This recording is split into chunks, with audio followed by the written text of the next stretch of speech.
bored tonight, laid up with a sprained ankle that can't really walk on, leaving for Chicago in a week, so want to make sure I'm good and healthy for that. But I had an idea. Could play a fun game, and honestly, like, not sure.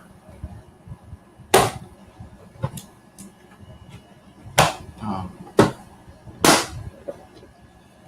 hey, Bart, let me know if you want to play this game. Having some trouble right now, actually, with my.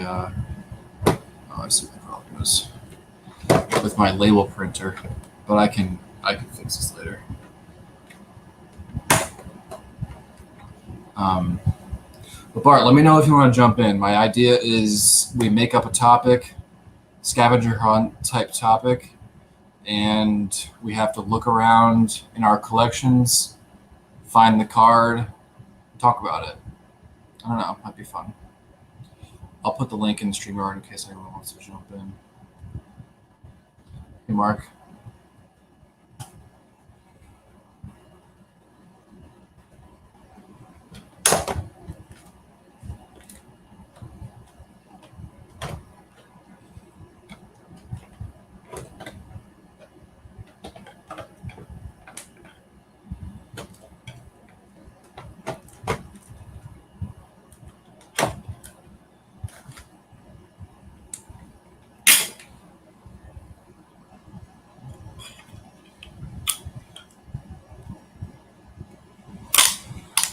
So I guess I'll just wait for someone to join.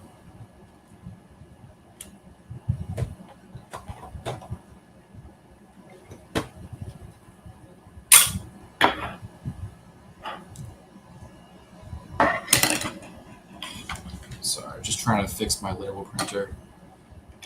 I realized it wasn't closed all the way.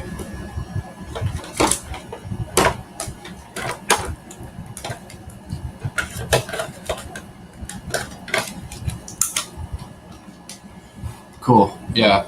Could be fun.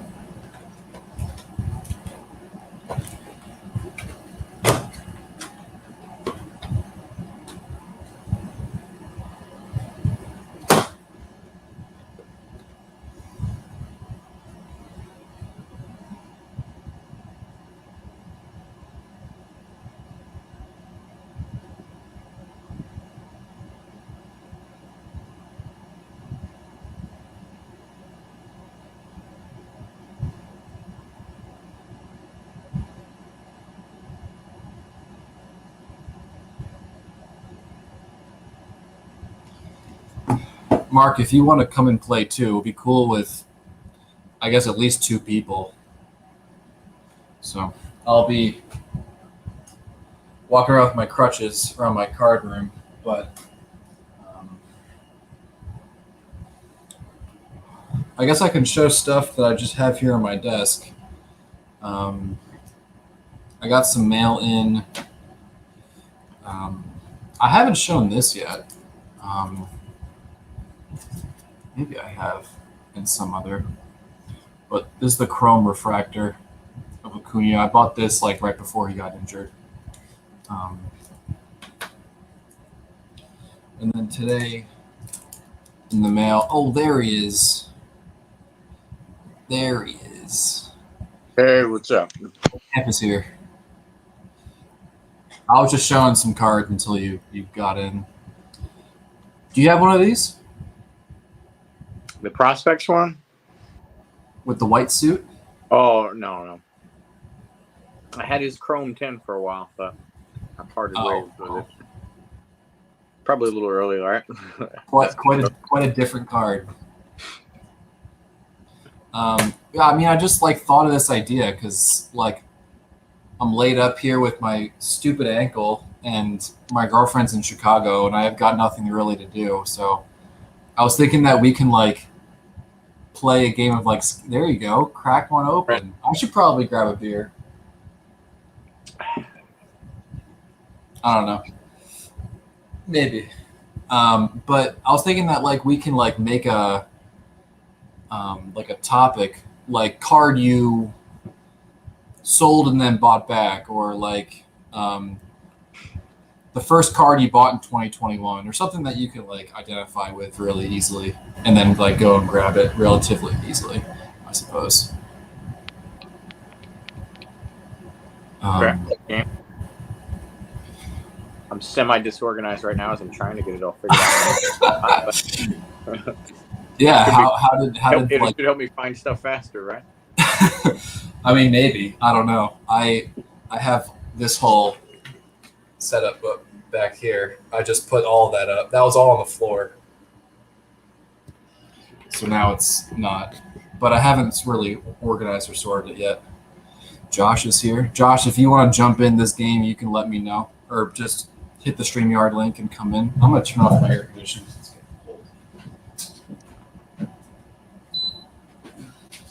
cold. Yeah, but do you want to start us off with the first topic? Or are you breaking under pressure? What's the last basketball card you bought? Well, that's easy. It's right here. Oh, you just got that one? Just today. What is that one? An 8? What's that? Yeah, it's an 8. Nice. Yeah. I'm a sucker for. Somehow they grew on me. I'm a sucker for the cards where they hold up the jerseys and they're wearing suits. There's not enough dudes that have those cards, but I like them.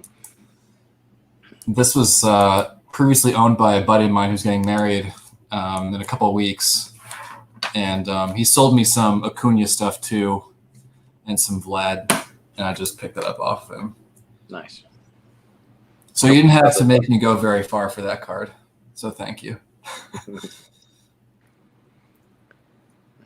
Find me the least favorite vintage card you own. Least favorite. Or the one that you can grab readily, easily. I got it right here.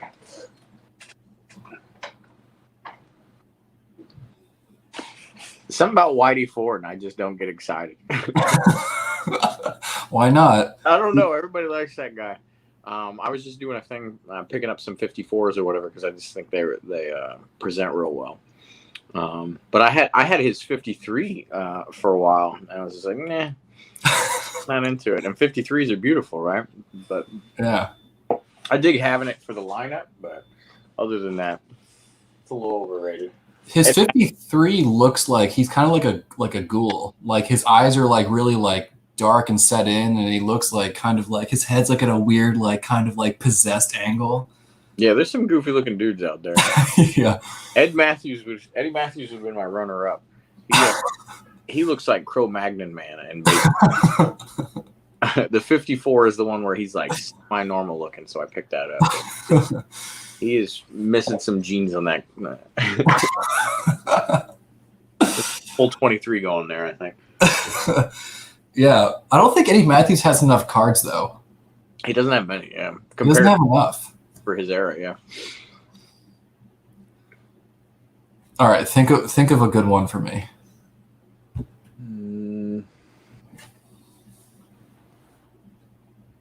Do you have a BGS card? I do, yeah.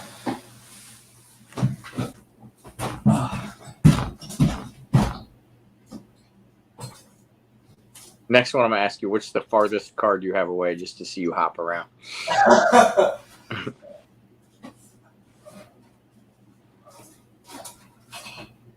It's a small room. That's man, got the beard. I can't stop. I've got a few, but this is probably the best one. Oh, is that an auto? Yeah, it's autographed. All right, I take that. Yeah, it's not bad. What's up, Jesse? What's up, Adam D? Nats Man, Hard R Cards. If you guys want to jump in and play our game, we're doing the scavenger hunt. Or give up. Essentially, you think of a topic and you challenge everyone else to get the card that you're talking about, and you talk about it. Yeah.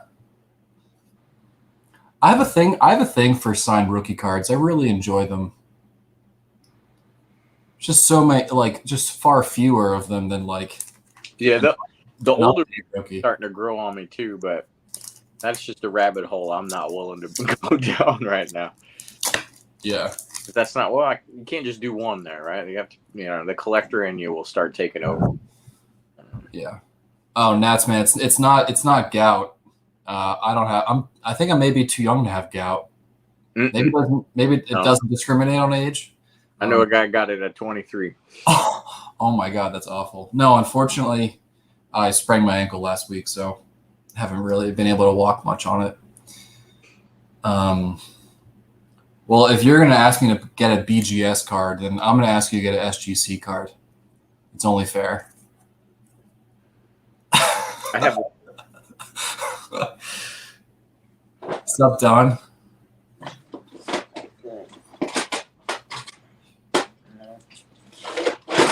I think I got one in here in a baseball box. There you go. It's probably the only one I own right now. What is it? It's a Whitey Ford as well. Of course it is. It's beautifully centered though, so that's why I didn't part ways with it. But how did you get this card? Why did you buy this card? I didn't buy it. Where did I get this from? This was I think I got this in a big trade. I traded a buddy of mine. I think this is where I got it from. I traded a buddy of mine a ton of Montanas. I was just looking to move on from some of the bigger Montana sets that I had going and just kind of pare it down or whatever. Because the bulk of the collection was getting too egregious. But I wasn't just looking to sell or whatever. So I did some trade. That's where I got like that 33 Fox and the 41 DiMaggio and stuff like that. Right. And I think this was in that pile as well. You made that ended up being a pretty good trade, I think, for you. Yeah, probably. I would have done much better had I sold at the time that I traded them because Montanas were just getting stupid. Like a $9.99 Montana was going for $120. Some of these just random ones that, from 1990, 91 both. But they came back down. And the ones that I got in return for the most part did pretty well. So I'm happy with it. It was a nice swap out. And you were probably into those Montanas that you traded for far less than the value you traded into. Those were 4 sharp corner pickups. Where, getting pennies on the dollar. Yeah, that's great. They had those deals back then where they were paying like $3 a card to get them graded and stuff. So you could rake them in. I bought so much from 4 sharp corners for a couple years that I was getting Christmas cards from them. And they were autographed by the entire place. Like there's 24 autos on the Christmas card, handwritten. It was legit. Do you still have it? Of course you have to. 2 of them somewhere. I just saw one the other day. Wow. In the same spot, but yeah. Maybe. That's crazy. Everything's kind of. No, I moved it, but it was in there. I've recently seen everything, right, as I'm moving into this spot. When do you think you'll do your next, proper video? Well, I was probably going to do one tonight, but now I'm on here, so we're good. This will be my piece of the hobby for the but yeah, in the next day or so, because this is relatively good to go behind me, so you don't have to see the rest of the room to know that. And then I got some stuff I just want to, officially put away. I don't do that until I'm kind of shared in a video typically. So let's see. It's my turn, right? Your turn.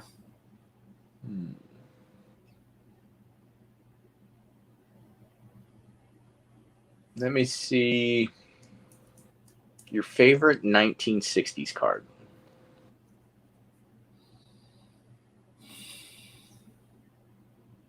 I like Snats, man. Is it okay if the card does not belong to me? If it's on consignment? Yeah, that'll work.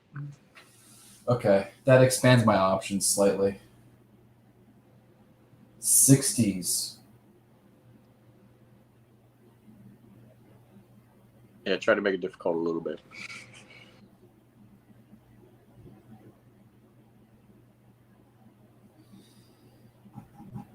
I'm trying to think if I have a favorite 60s card. I would say it would have to be the I've never owned one, but as a huge Mets fan, I've always wanted a Tom Seaver rookie. Yeah, Um, on my list too. That's a tough one. yeah, I had an opportunity to get one at the Chantilly show in October of 2020. But I had to like trade into it, and didn't want to. It was like a PSA 2. Yeah. It was okay. Is the Chantilly show that big that you would go all the way down there from New York? I was actually in the area, and I've been to it before, yeah. But I was actually like in the area during the time that show was going on, and so I attended for all 3 days. But like aside from the national, the furthest I'll go is like Virginia or like Boston, like those two directions, north or south, and then the national, of course, wherever that goes. But all right, I'll just pull out a consignment card because I can't think of um, any other good ones. I don't even have an answer for that one either. Probably got one, but Oh, I don't have that. All right, well, I'll pull out a good one. Mm, that's a tough question. I may have to ask that back to you. So get your answer ready. Another one that I like from the '60s, and I'm sure you have this card, is the 1964 Topps Pete Rose. I just something about what I'm grabbing. Oh, there you go. Wow. Great minds.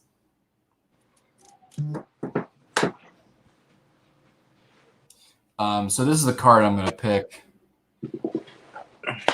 This one happens to be really, really nice, but I think there's something. I'm not like the biggest fan of 1967 Topps design, but I think there's just something about this card that I really enjoy. Like, you can tell that like he's just like seen some shit, like the bottom of a few bottles, and like 1,000-yard stare.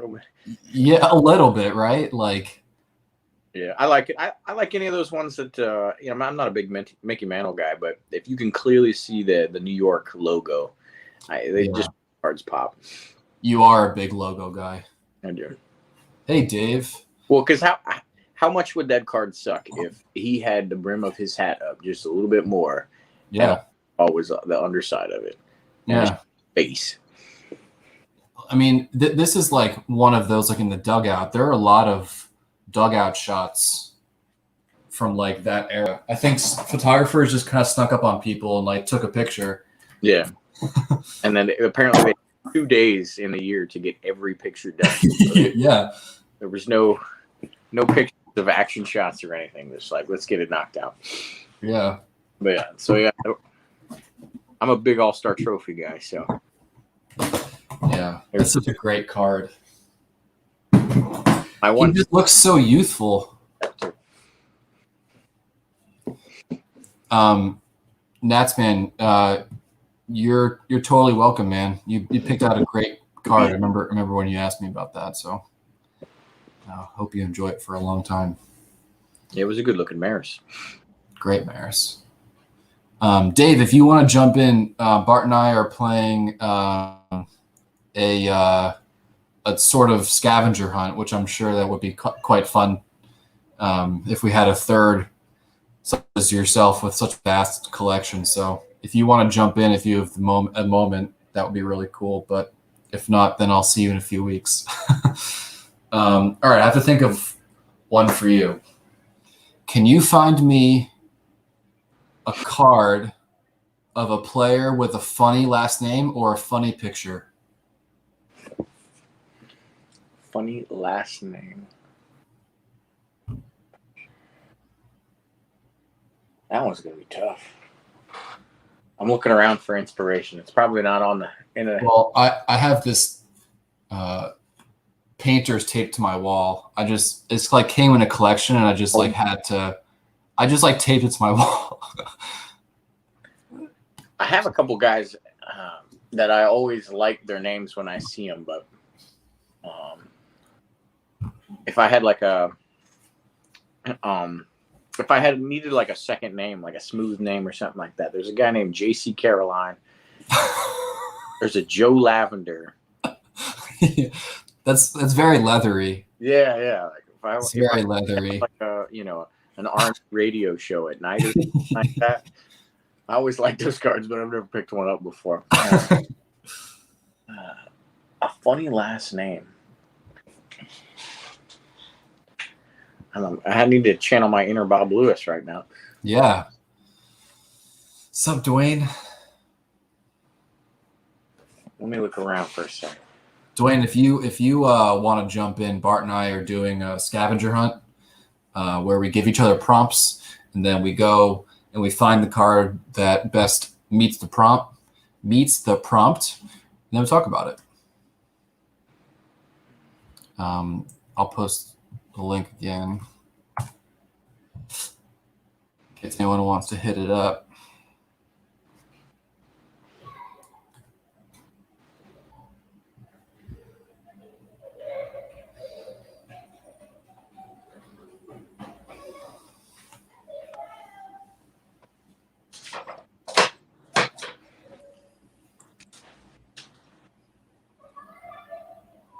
I got two in mind. Let me go find the other one. Okay.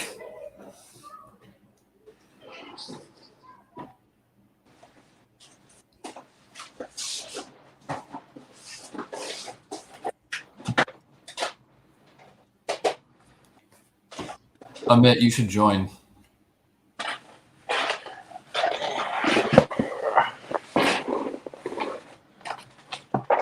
All right, so not names. Here's an easy one because I had it displayed, but there's a random ass shot. Yeah. Oh yeah. Not to be outdone is a random crotch shot. No. Joe Montana. No. The top stickers. There's a top and there's a bottom. My God.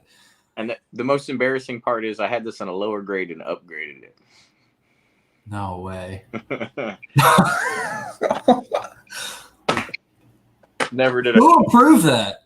Who would approve that? Terrible. That's terrible. Split or something on that one. Dwayne, the ask was find a card of a player with a funny last name or a funny image. Scott, you should totally jump in, man. This would be fun with you. It'd be fun with anybody. Anybody could jump in. Oh. What vintage? All right, so Alex gave us a prompt. So now we can both. I like this. All right. What vintage card in your collection has the most interesting handwritten notes on the front or back from a previous owner? Handwritten notes. Handwritten notes. It may take me some time because I'm on one leg, but I'll find it. I'd say that's something I've avoided. I don't know if I've got anything written on.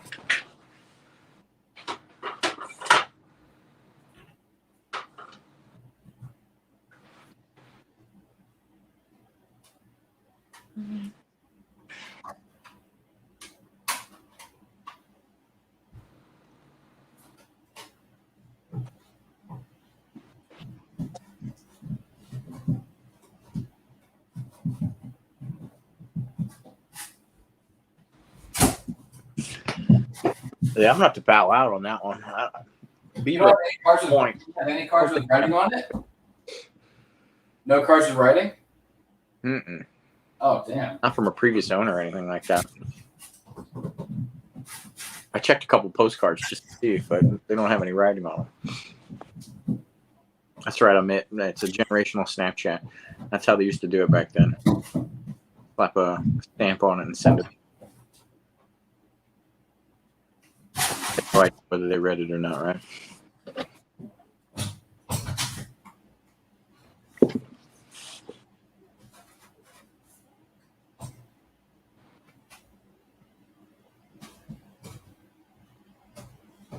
And the previous owner.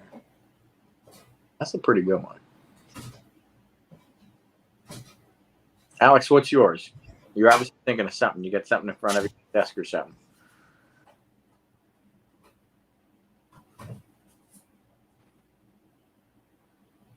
What else is there besides them writing their name or their initials on there or something like that?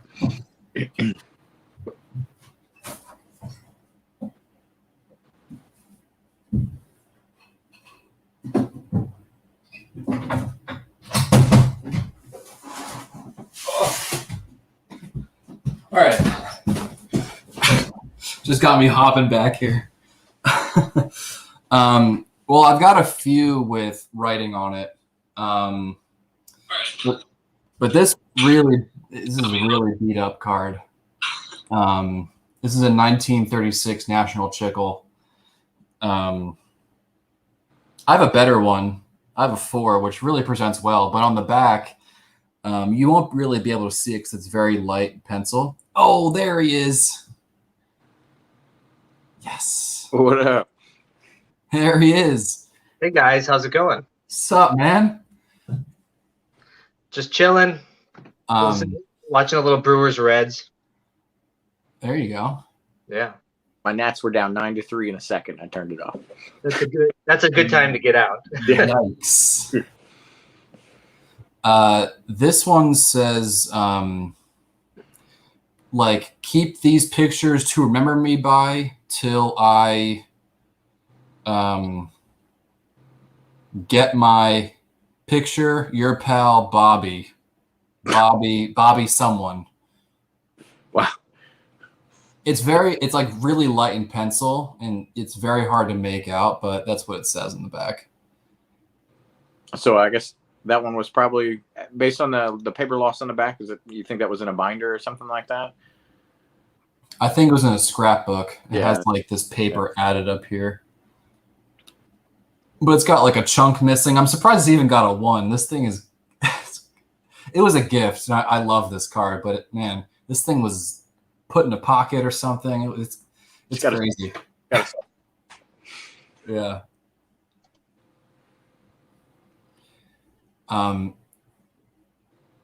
Scott, do you have a card with a handwritten note on it? Do you have any cards with handwriting on them? Dave hit one up with an out with tuberculosis. Yeah, I love Pretty good that. one to have for a doctor to have as well. That's great. That's pretty good. A card with a handwritten note. Say no to TB. I mean, so not like just the autograph, like a TTM card. Yeah, he said from a previous owner. So like somehow third party just started jotting stuff. Yeah, someone's got to write like a love note to the next person owning it. You know, I'll take a card and write you a note and send it to you, and then you can use that. You should have wrote a note on the Jeff Query card you sent me. Yeah, there you go. That's probably still the SGC Pop 1, by the way. Probably. No big deal. Huge card. Yeah. I have this Tony Canadeo exhibits card right here just because I had it up here earlier, and I just love his face on this card. Look at how happy he looks. I love. There's a couple of like 48 Leafs and stuff with photos like that. They're pretty good. Yeah, like what is going on with his face here? Happy dude. You gonna make me pose for a crazy photo? I'm going on. Like he was mildly psychotic in this picture. To play with no face mask, you had to be, right? Yeah, I'd say. So yeah, I thought that card was pretty great.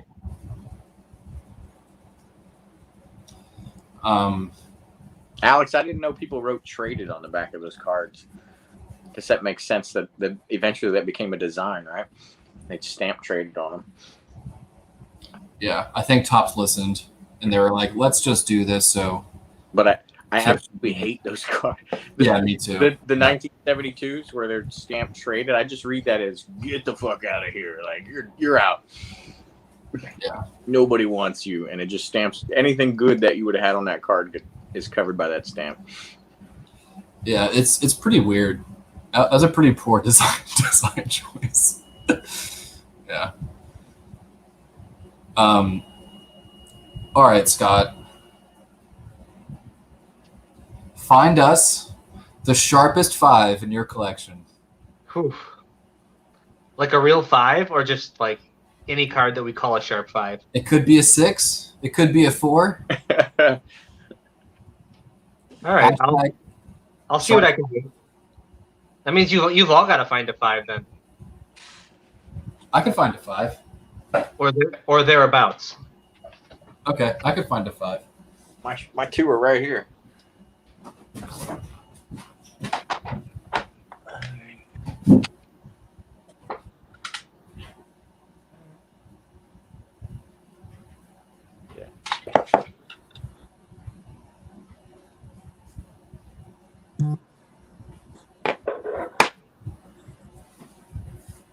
Random update. It's 12-3 in the 4th. We're getting crushed.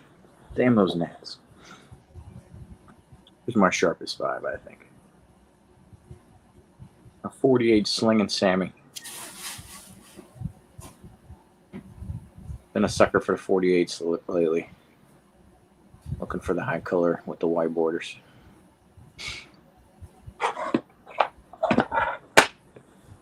Honorable mention is his friend Sid Lutman. Not quite as nice on the edges.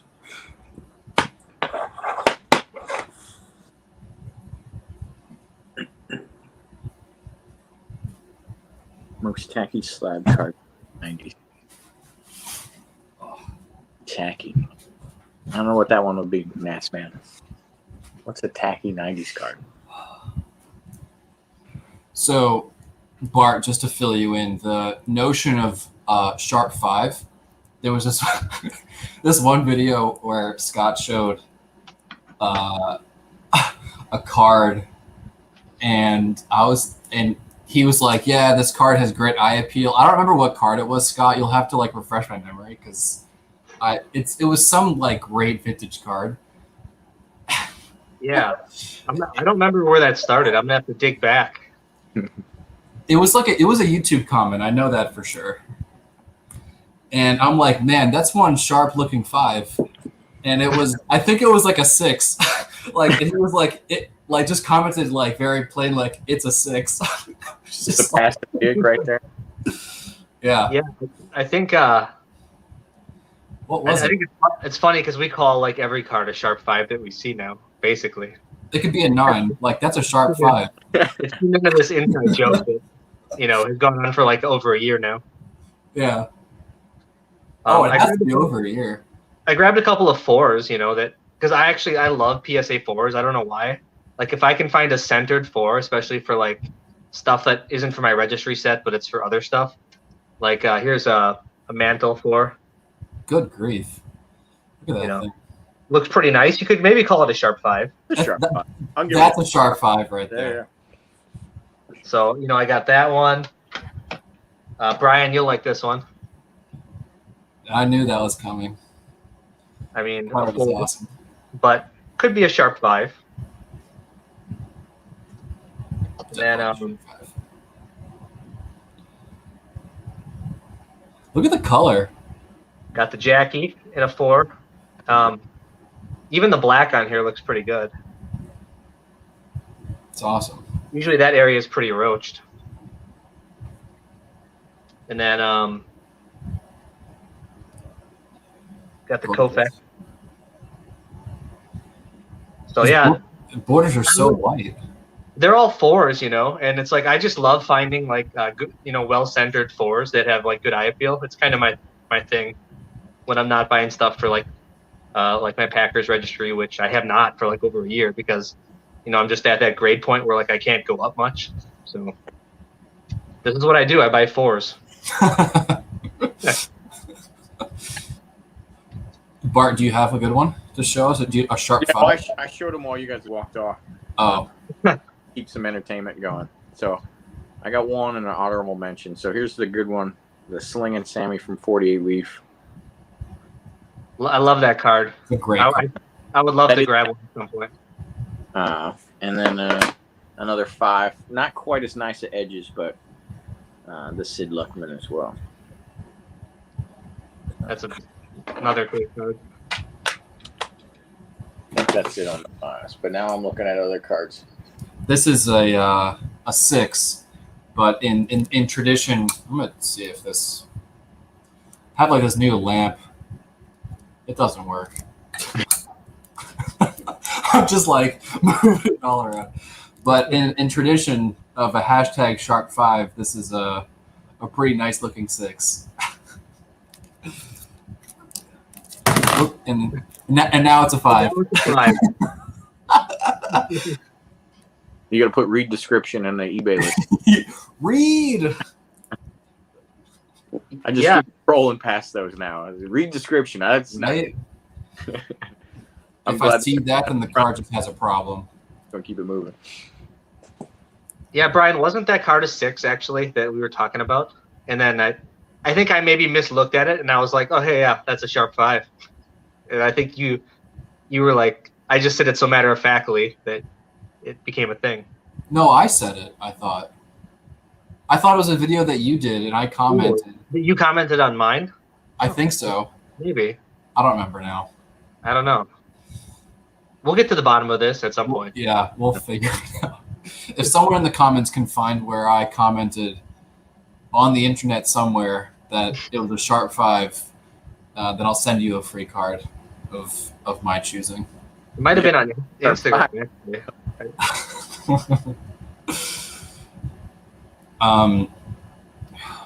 Somebody asked, Raider Nation 75 asked, who has the oldest graded card of the 3?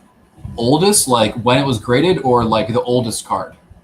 That's a good question. I'm going to go with oldest. That is a good question. I'll probably lose that one. I sold my T206s, and I don't have anything. I don't think I have anything earlier than 1933 right now. Yeah, I have a couple of T206s, so those would be my oldest. Yeah, mine would be a 34 Gaudi. It's the oldest.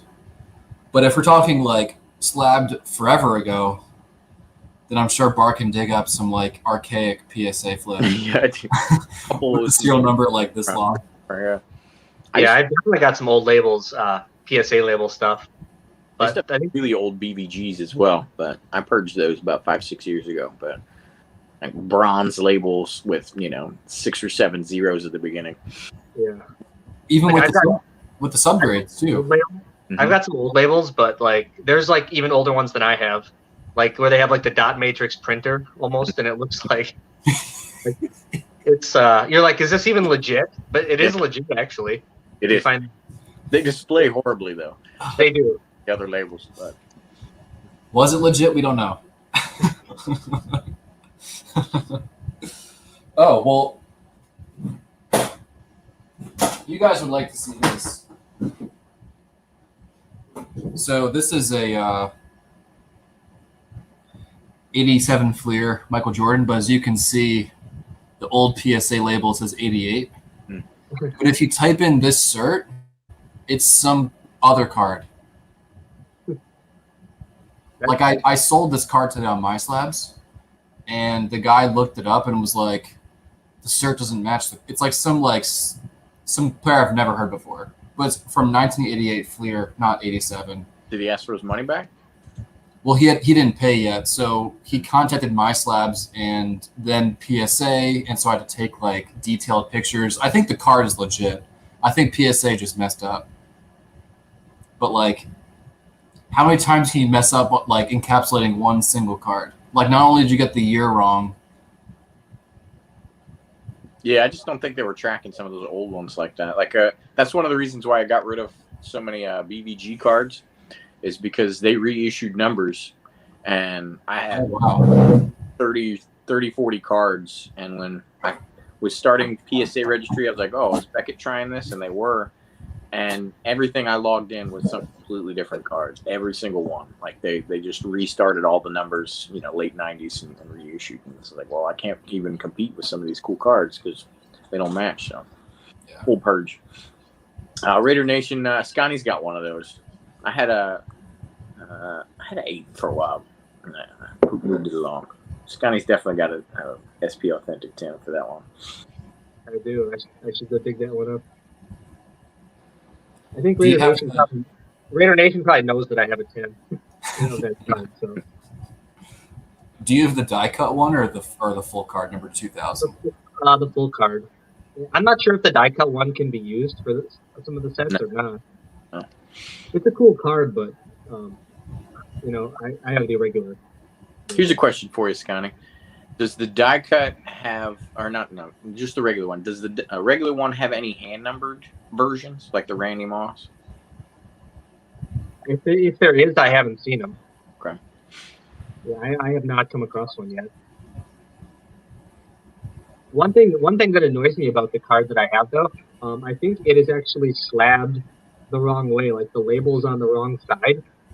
Sometimes they'll do that with horizontal cards. Maybe I hate that. That is super annoying. I hate that because you turn the card over and the card's upside down. Yeah. Right. Yeah, like that. I got one going each way there. So which one is right? The Yaz. Yeah, is right. Yeah. I mean, I guess it's depending on what you want. I just want consistency there, right? Because they're both right side up when you flip them around. There are sometimes the back is vertical and you turn it over and it's upside down. Yeah. That there's no excuse for that one, man. I can't help them on that.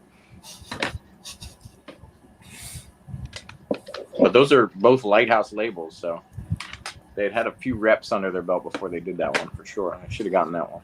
I think it may have to do with how it's how the card is inserted into the card saver. You think? Maybe they just take the card saver and it's the same orientation. I don't know. I've tried that because I have a bunch of cards with Jerry Rice on one side and a Randy Moss on the other side, and I've tried to, even though the Jerry will be on the back, I've flipped that sucker to try to put it on the front, see if they would slab it that way, but they don't. That's awesome. I think this is how it's supposed to be. I'm on green as well. Oh, the other way. Yeah. The label should be to the right as you're looking at it. Yeah. Oh, on the SP Authentic?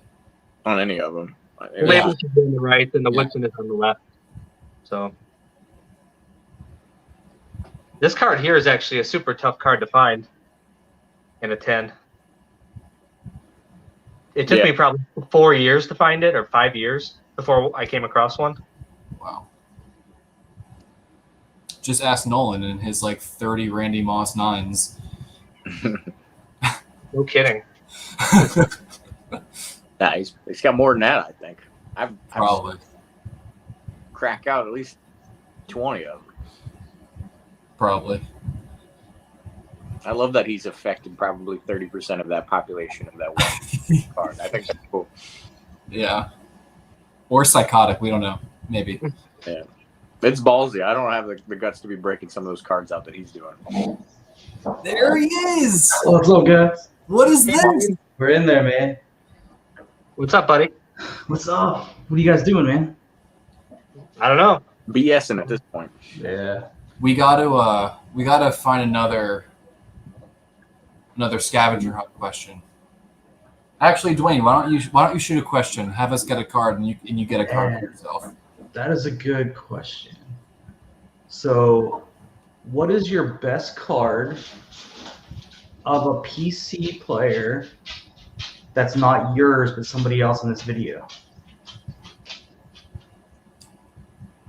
That's my player or a player that. So basically, I would want Scooney to find one for Bart to find one for you, and you find one for me. I would find a 49ers card. Yeah. Ooh. I already showed the Greenberg that I have for Brian. Yeah. That's easy.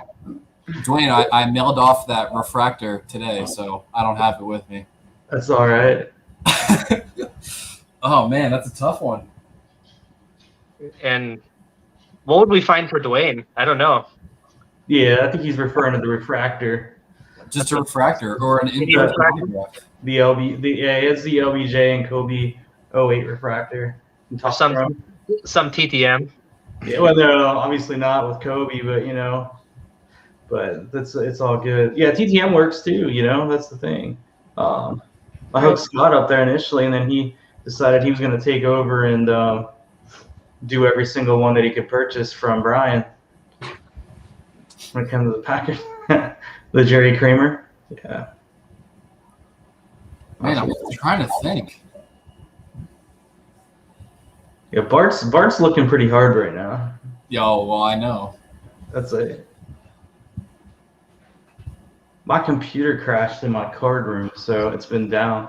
So I have to work out of my office right now. Yeah, so my cards are upstairs. I hope you can rectify it. Yeah, it's a Windows thing. I just haven't had time to get to it. Did you send those to SGC or did you send it to PSA? It's gonna go to PSA. Nice. I'm hoping for a 9 or a 10. I think it has a good shot. Yeah. It's a nice card. I've seen some strong orders come back recently, so it kind of gives me a little bit of hope for PSA, but at the same time, it's been hit or miss on what I'm seeing online. The guy that I bought it from pulled the card. That's So- always good. Yeah. Yeah. It just hasn't been handled by like some schmuck with like sausage fingers or whatever. Yeah. Yeah. That's hard too, because that's a card that you would assume would have got passed a lot. Oh yeah. Oh, Bart's going to the case. Something fell out though. Yeah. All right. I gotta start finding some cards. Wait, so Bart is getting Bart's gonna get something for Scott. for It doesn't Scott, and matter. Scott's getting Yeah. Bart, and I'm getting a card for you. All going. I'm easy though, because I collect everything, so it's not exactly difficult. I don't even know that I really have a true PC anymore. Sure you do. What does B. Ross collect besides Greenberg? I never know what he's keeping and what he's just moving. Yeah, that's the thing too. Unless it's Greenberg, I have no clue anymore. Yeah. He likes the Mets, but It's the Mets. I don't know if he collects Lindor stuff. though. So do you consider Lindor a Met now that he's there, or do you still consider him Indians based on his core cards being from Cleveland? Were you asking me a question? Sorry. Just in general. I didn't hear it. So like Lindor, would you consider his card do you consider him the Met now since he plays for the Mets, or do you consider him to kind of be like Indians based on cards? Well, I don't think he has any Met cards yet. At least not that I know of. Yeah. But yeah, I mean, he's in Met for the next 10 years at least, so For sure. he's a Met. All right, Bart, why don't you show Scott's PC card? I pulled 2 out, so he likes the classics. So Oh yeah, a 33 Grange here. red green. Yeah. That's funny because I just picked up a 33 Grange I was going to use for you because I know you just posted. You just posted those Sport Kings with Yeah. the Cobb Grange. That's awesome. And then, but I did pull the one Brew Crew I could find offhand. A brewer. Ooh, hater. All-Star trophy for the win there. Nice. I like it. Not bad. How's Hader doing this year? How's Hater doing? Yeah. He's doing pretty good. He's an all-star. Yeah, he's an all-star.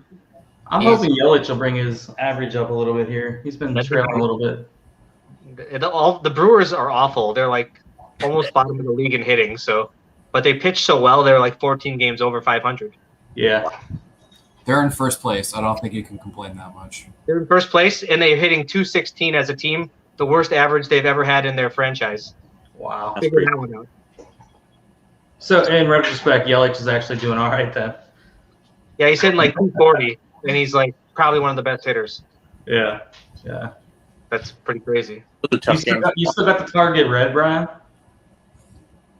No. Sold it. That was a tough card.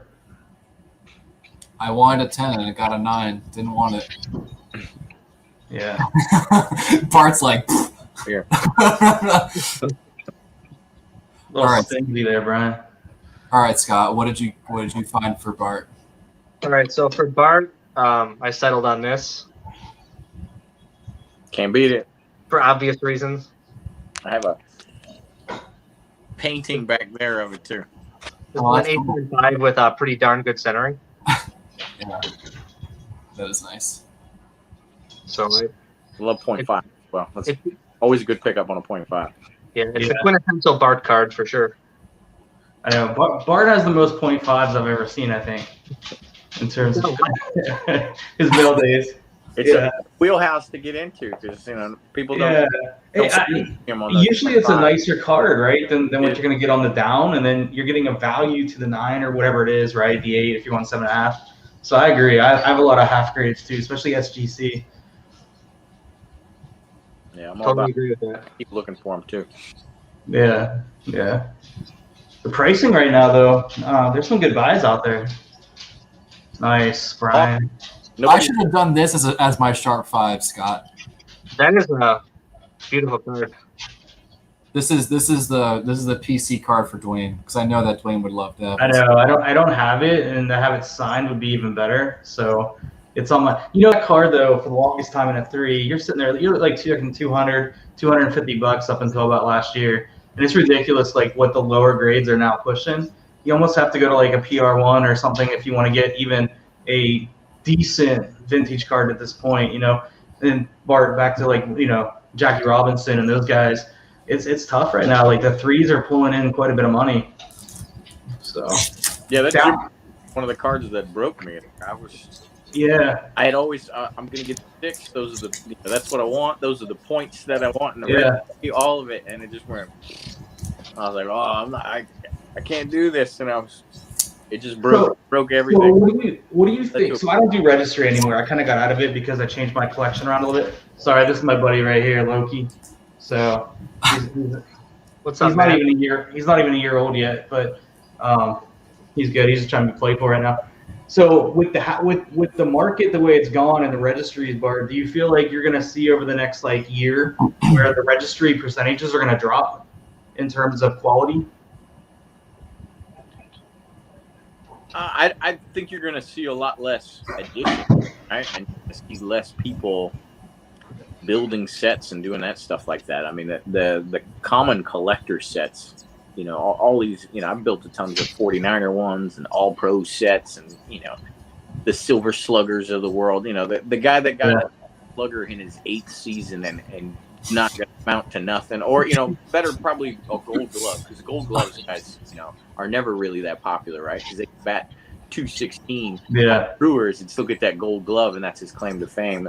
People aren't slabbing that card, when it's at PSA 10 of it's going to be worth $16, and they're not going to do those registries. So that one's good. And then as over the years, I mean, people are going to sell off at their own rate. The market's not going to dictate it too much because your life circumstances have to align up with the market a little bit for people to do those massive sell-offs. But yeah, the new sets coming, you're not going to see a massive amount of people hovering at 90% on these big sets competing with each other. Yeah, a 90, a 70, 2 guys did 48%, and then it's going to be the 15%ers across some of these big time sets like Hall of Famers and stuff. Yeah, for sure. Scott, do you do registry? Yeah, I do. I'm pretty heavy into the Packers registry, like the Hall of Fame registry. But I actually sold earlier this year a lot of the cards off my Bucks registry. I kept all the bigger cards, but I sold all the rest of them, just because I couldn't work on the sets really anymore with the way prices were going. Yeah. And I also work on the top 250 set, which is it's almost impossible to work on that with the way prices are. Yeah. So I was willing to move some of the 80s football that I had, just because I felt like the pops were high enough on those where I could get them again if I wanted to. But I just felt like the prices were so high on those at the time that I had to get out of that. Working on the top 250 set. I still use it as a guideline for other stuff that I might want, but I'm not as rigorous about it anymore. But the Packer Team Hall of Fame set, I'm still going to stick with, and I'll still work on it. Obviously, not submitting any cards right now for it. Right. I'm not going to pay $300 to slab a Crazy. 63 Cons Wieners Ron Kostelnik. I'm going to wait till the prices come down on those. As cool of a card as that is, I'm not going to slap it for $300. Yeah. Yeah, and those are the cards you're not going to see slabbed anymore. So if you can find them, those oddballs out there are still affordable at $20-$30. You got to snatch them up because you'll never even see anybody submit those things anymore. Right. So it's tough to compete as like a collector of some of those oddball items in your sets when it has become so much about money and investing and everything for this last year, 18 months. It's hard to get those cards in and get them graded. So I'm just in a holding pattern. I think at some point we're going to see pricing a little more favorable again as this market kind of corrects and works itself out a little bit. Yeah. Who do you think? So, that's a great comment, because I was thinking about this earlier today, especially when you saw like Joe Orlando being replaced, right, with Nat Turner and all that, right? So I don't know if it's PSA that'll do this, but somebody eventually is going to have to come back with a bulk service. And so, in a PSA and SGC and BGS aren't going to do it because they want to keep maintaining higher prices and more quality cards coming through the system. Somebody has to find that niche, right? Or it's open to somebody to take. And I'm kind of wondering who that's going to be. Is it going to be CSG or who is going to find that little market? And then will consumers or collectors like us kind of then value those like we would have PSA back in the day in terms of being those lower end cards? But somebody's going to have to play in that area eventually, because I feel like there's a huge gap right now in that opportunity. GMA. I don't know. $2 more, I might go with CSG. So, or whatever the price difference will be now. But Yeah, I mean, I think it has to be PSA still, just because the bulk isn't what it used to be, right? Now bulk is 10 million cards, and so these other companies, even in the a warehouse or two that they can't handle that stuff, because if somebody opened the floodgates and they were the only one and had the hobby credibility, they would just get swamped and we'd do this all over again. So it's either PSA or it's not. I mean, the other ones that are setting up, I mean, I guess SCGC can get in there, but I don't know if they really want as much of the modern stuff as no. That's just not their niche. They like who they are, kind of thing. And HGA, They also don't have a registry right now. What's that? They don't have a registry right now. Yeah. And HGA is not setting itself up to be somebody like that with the fancy custom labels and stuff there, and the queue system. They're trying to keep their size, digestible for them. So, I hope PSA comes back around at some point. I think it will be PSA, because I think the market's going to continue to work itself out here, and eventually, it may take a little while yet, maybe into next year, but eventually, they're not going to have the volume in the backlog, if people just aren't going to be sending them as many cards, because they're not going to be able to sell them. So, and they're going to scale the technology in such a way where they can speed up the previous processes so that the two demand signals meet. Right? I think it may be like $30 a card or something like that, but I think there will be an option, and it has to be probably a card valued under a certain amount in order to take advantage of that service. But I think, I don't know what your feelings are on Nat Turner, but he is a collector first, so I think, and he doesn't just collect like the crazy high, like he collects oddball stuff too. So I think he understands the collector standpoint of things, and he knows there has to be a price point for it. Yeah, I think he's made numerous comments around like a $15 value submission in the past. So I feel like that could be like your low point. I think you need to get to a $15 though if you're going to submit things like a Pavel Bure Upper Deck rookie that has upside at a 10, but 9, you're pretty much probably going to lose money, right? So there's a ton of cards like that though, especially in those 90s and 80s. And, and then even if you're PC collecting like Bart, like you have a ton of stuff, man, that's slab from the 80s and 90s that, there's the value there at a 9, maybe break even, right? But those 10s are huge hits because they're probably little pops, especially on those Rices and Youngs and different things you got. Yeah, they needed to hike the prices because there was too many people absolutely subbing, and now they're all trying to sell those same cards that are barely worth something in the 9 as 8s for $29.95 or something like that. It's you lost, dude. Just take the L and move on. Not I saw someone post on Instagram today something about picking up 4 LaMelo Ball Prism cards that were 9.5s from CSG for $100. This is like $25 a card. It's pretty good pricing if you were going to purchase, but is there going to be 20,000 of them on the pop charts eventually? I don't know. So we'll see. We thought there was a lot of 90s cards. Did you?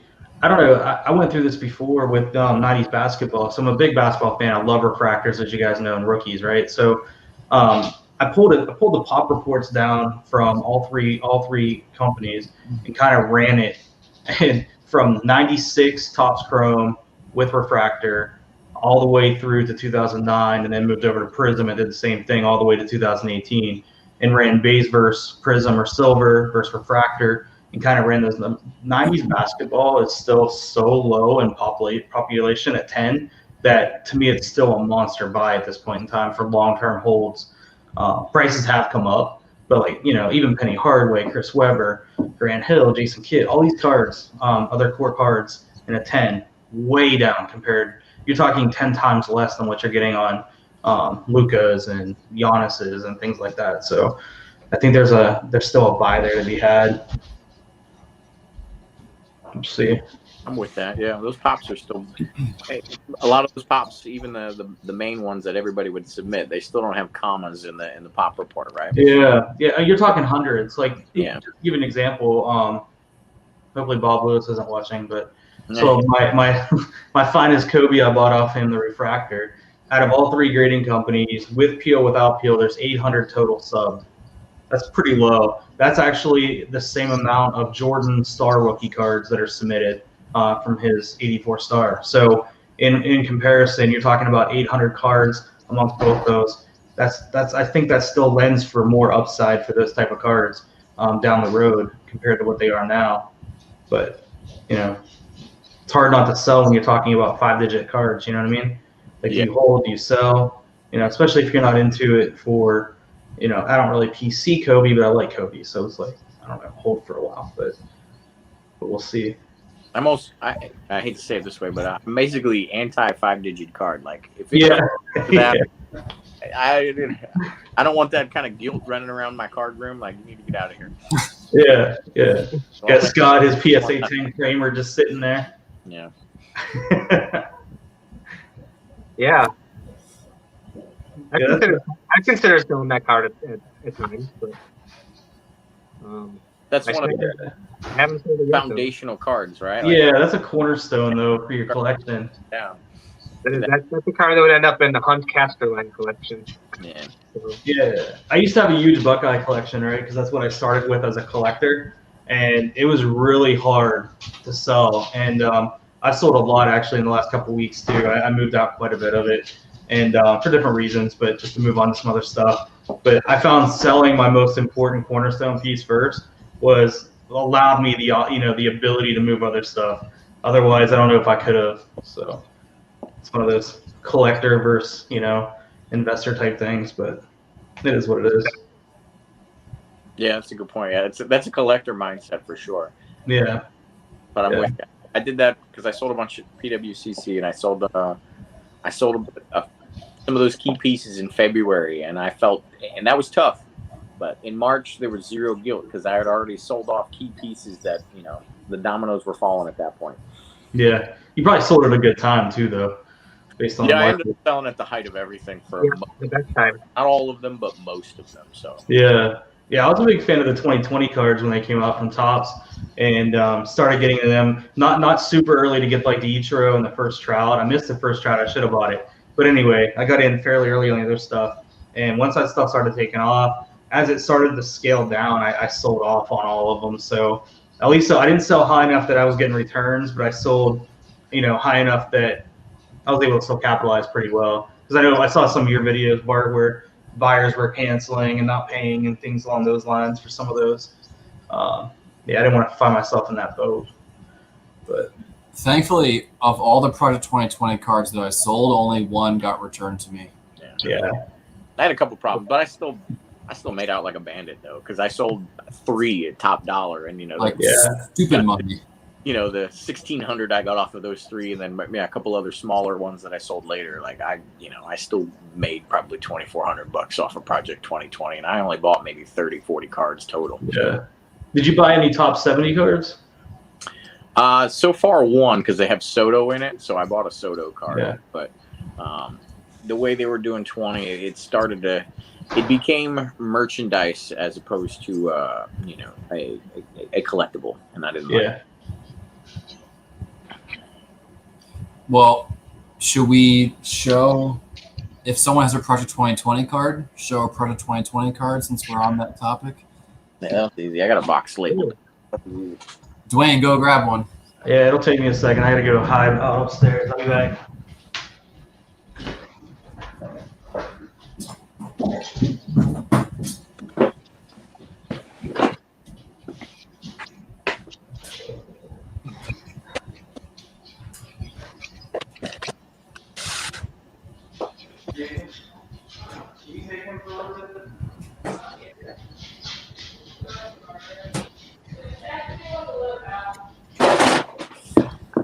There was beer in the box too.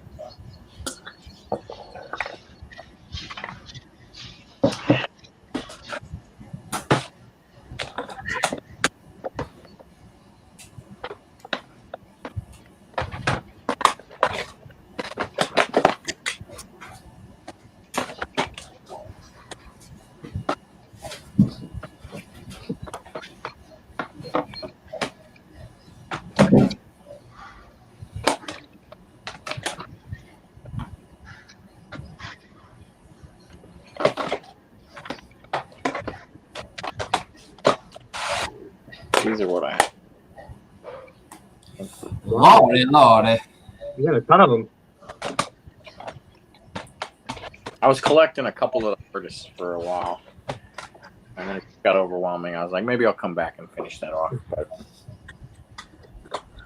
There was a PWCC auction that did like every card in the set.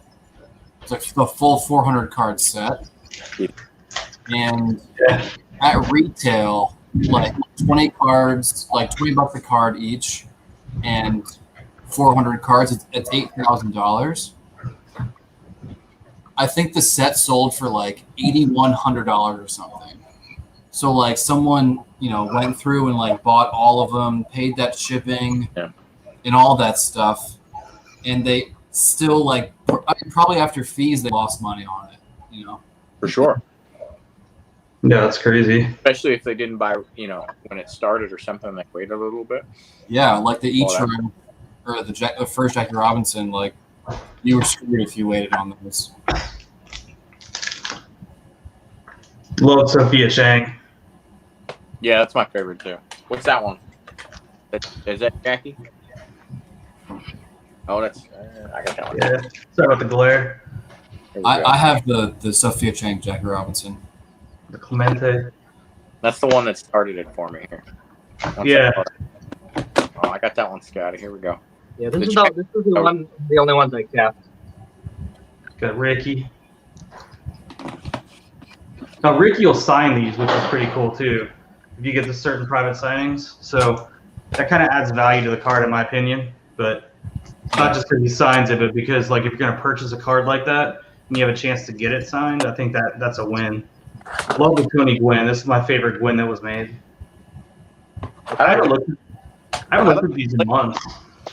I wasn't a big fan of the artist ones because them artists were using the biggest markers they could find. Yeah. Look, this one's purple, 7 out of 7. Come on, you killing me? Yeah. So I didn't buy much of Old Man Allen or whatever, but this Old Man Allen. I don't say Old Man Allen.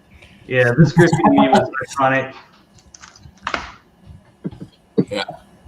I really like Mr. Cartoon. Like he was so revolutionary, like just as an artist himself. I think this was like the second one that he did. After I think the Clemente was the first, but that didn't get much traction. Then he came out with this one, and I was like, whoa. Yeah, I like that card there, Scott. I do have a really card. Dang, really. That's pretty cool. I forgot I had that one. I liked some of the Mr. Cartoon ones as well, but none of his cards fit the rest of the set, right? He just went his own complete direction every time. Yeah, Jackie. And his card is the one that stopped me from completing the Jackie run too. I just gave my Mr. Cartoon Jackie to a buddy. I also really liked Matt Taylor a lot. Like his, I need to buy the card back because I sold it, but his Ricky Henderson was like amazing. Like the different like iterations of him batting, it would like phase or whatever. It was so like hypnotic and like 70s or like 80s like Tron like. It was just so cool. It was just trippy. Yeah. Which isn't like the same kind of vibe, but like I like the color palette that he used. I remember saying you liked the way he uses the color in his card. You remember when that project came out though? It was like going midstream. Almost every video on YouTube was about Project 2020. Oh yeah, it was nuts, right? Yeah. There's a good thing. I got. Do you have that hideous Griffey that broke everything? I do. It's upstairs. I really don't try to bring it out very often. It's somewhere over there. I think everybody in the country has one. How this card be something? That artist is just absolutely terrible in my book. No, person, but I bought one single one, Yeah. and little did we know it went 99,000. Just like I bought 2 Wander Francos from Topps now when he had his debut. They didn't put the rookie symbol on there because they're going to save those for Series 1 next year, which sucks. And it's sold wasn't bad either. 1,000 with the print run for that Wander. I just showed it. There you go. There it is. What was like one artist, like each of you, like what was one artist that you were like, no matter what they do, I will not buy a card by that artist? Well, it was Keith Shore, but I still that was pretty much mine too. But you bought it. Yeah. I don't like it at all. I think his stuff was hideous. I disliked most of Ermsey's stuff because their faces were just ripped apart and stuff like that. I think I ended up with one Ermsey. I did like the Ichiro Ermsey though, not because it was early, but it just I love the card design. I don't know why. The Jeter one I liked because it stayed true pretty close to the card and it messed with his face. But some of them are just kind of freaky looking. Yeah, I didn't really. I don't know. There was really nobody that I hated. If I had to gravitate towards one, I liked Naturel's design the best, I would say. That's why I ended up getting a Clemente and a Kopex. I ended up filling the Clemente at the peak market. But I just thought it was cool. And then. Yes, look at you. The custom. That's probably the best one, I'd have to say. That's a blessing right there. That one's good, yeah. Do you guys have one too? I don't have an individual. I have one. I got one. It's a baseball collector. I didn't realize that these came from a bunch of Keith Shores. Yeah, he just modified the Griffey. Really? That's how we did them? Mm-hmm. Yeah. So he used the actual card? You paying for whatever you the price of the Griffey itself. It's one way to make your money back on it, right? Mm-hmm. For sure. I just showed this in a video. This was something I recently got done. That just got this back. I don't think I put the video out yet, but I definitely put it on Instagram and Facebook. But got that Shaq signed. That was a goal of mine for a very long time, probably like 6-7 years to get that card signed. I kept missing signings and yeah, that's awesome though. Yeah, I love that. I mean, just love that card. I remember buying packs trying to get that card all the time as a kid. So it was just kind of one of those check the box things, you know. But yeah. Do you guys do anything with like minor league cards? Not really. Like minor league or something like that, or what? Yeah, kind of like the Steve Young that I showed you that was from the BYU team that was autographed. I think I showed it to you like on Instagram or something. You commented on it, but he's in a BYU uniform obviously because it's a college card. But it was one of the ones that I picked up, and then it's something similar to like picking up this Warren Moon from his CFL days. Is that a Jogo one or what is that? Yeah, it's a red rooster. That's cool. With postcraft in the back. So pretty cool. Some of them, but I just don't hold on to them too well. I had like the Doug Fluties and stuff like that. Yeah. Yeah, if I can get them, if I can find them signed or get them signed, I try to pick them up. Yeah, that'd be cool. Just because they're like low pops, right? Like you're only gonna, there might only be 3 or 4 at all, or maybe even 1 in the PSA registry.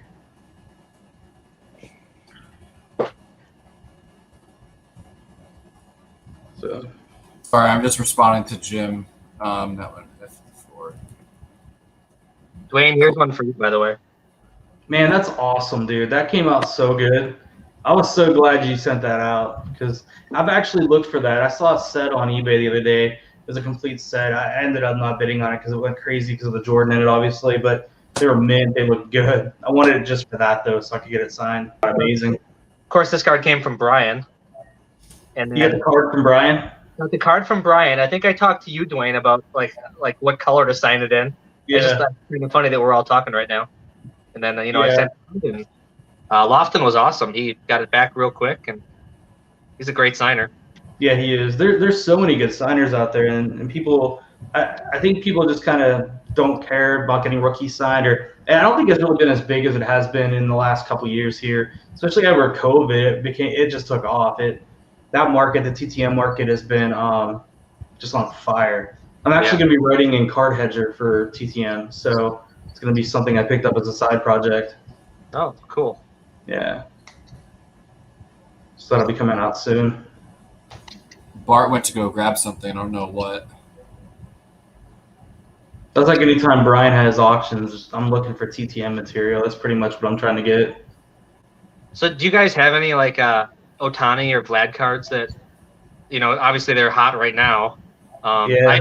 I've got some raw ones sitting around, but I'm not even sure what to do with them, to be honest, because I can't grade them at the current rate. So No, I'm just holding. Like I have a bunch of refractors that obviously because I buy refractors, and yeah, I got some Topps Chrome refractors, sepia, things like that. But I'm not sending them in right now. I'm just holding them. But those were like, the refractors were like $10 when I bought them, and right now in the raw they're $200-300. So yeah, there you go, Brian. Brian's got a couple. Yeah, is that a refractor on the right? This is a prism. Gotcha. Okay. I had a Vlad update purple PSA 9 that I bought at a show and sold it. And this is an Otani refractor. I don't know until I figure out my setup, but it's a refractor. Got that from Dave, the Friar Collector. I just got it today in the mail. I'm still scared on Otani. I had a few that I had bought and I just put them away, and I actually took them off my grading list because I have like 1,000 cards I need to send to PSA, but I just haven't done it yet. So they're just sitting there, right? And these cards keep going up and down, and I'm like, when do I send them in? Obviously not now, but even back then, Otani was so up and down. I was like, do I sub them? Don't I sub them? I don't know. I wish I would have had the card already graded because I could maximize it. I sold my Otanis early. Did you? I still have his Heritage rookie and Heritage All-Star trophy as well. But I had a Otani super short print from Update, and I sold that recently, like 2 weeks ago, last week maybe. That was the biggest one I've ever had. But Jesse wants us to show our favorite card in our PC, but not necessarily by monetary value. That's a hard one because that could go so many ways. Mm. Man, it's like trying to pick your favorite kid. There's like a group of 10 or 15 cards I would go to and kind of pick. I know. I told my wife, I was like, if I ever sell out, I want to keep 100 cards. And then I started looking at my list in Excel, and I'm like, I don't know if 100 captures what I want to keep. Right. So, I don't even know if I could narrow it down. My card room's upstairs, guys, so I'm going to be kind of limited on showing tonight just because my PC's down up there. Yeah, I'm kind of moving around here too, up and back and forth. So Brian's hobbling. I don't know. What'd you do to your foot, dude? I sprained my ankle pretty bad.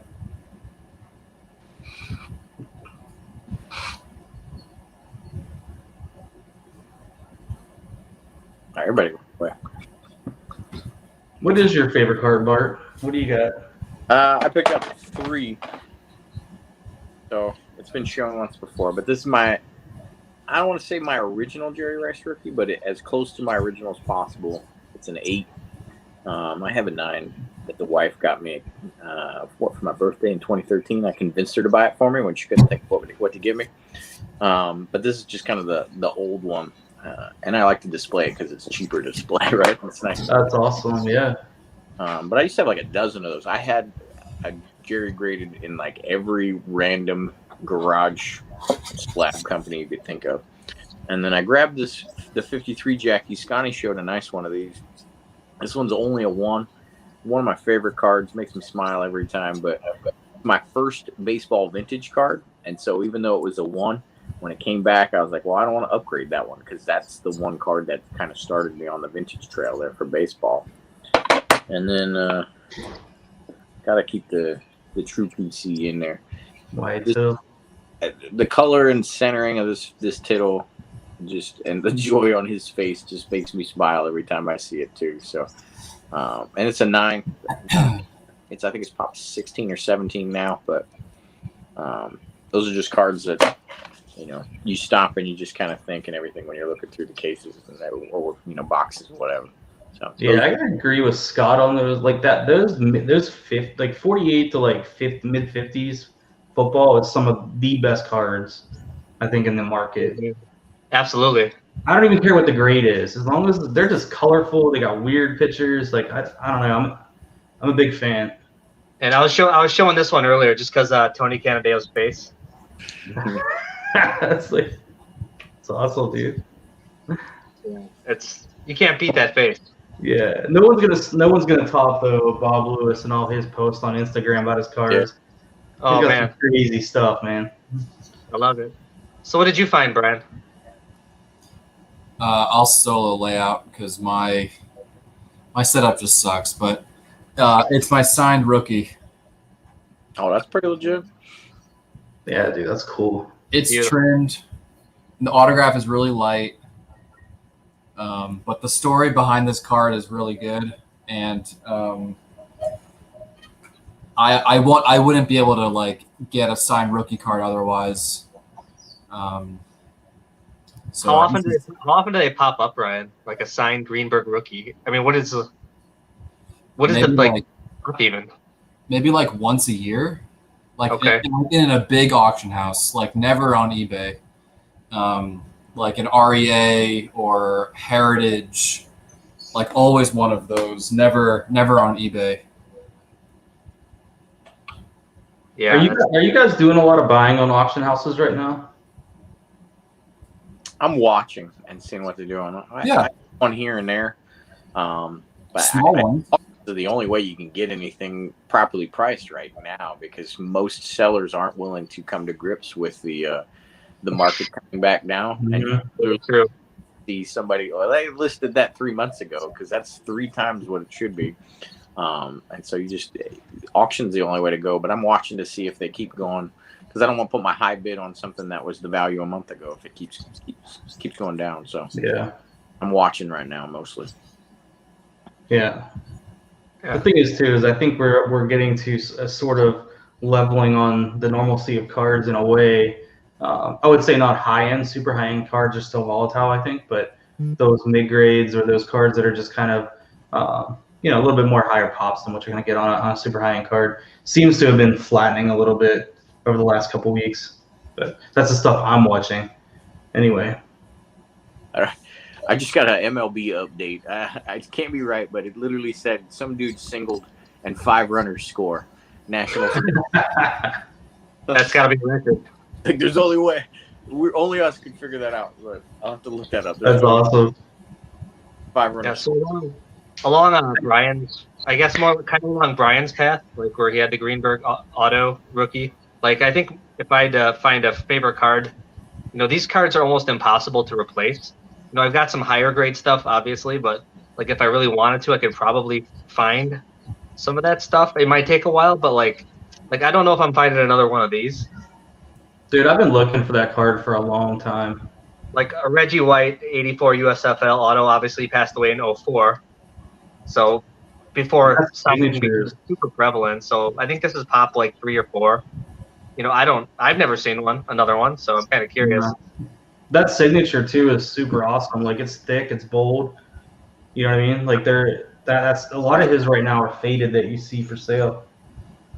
He's on my list to get, right. So I've been watching a rookie. The Topps rookie just ended the other day. I think like close to like $700, $800, maybe somewhere in that ballpark.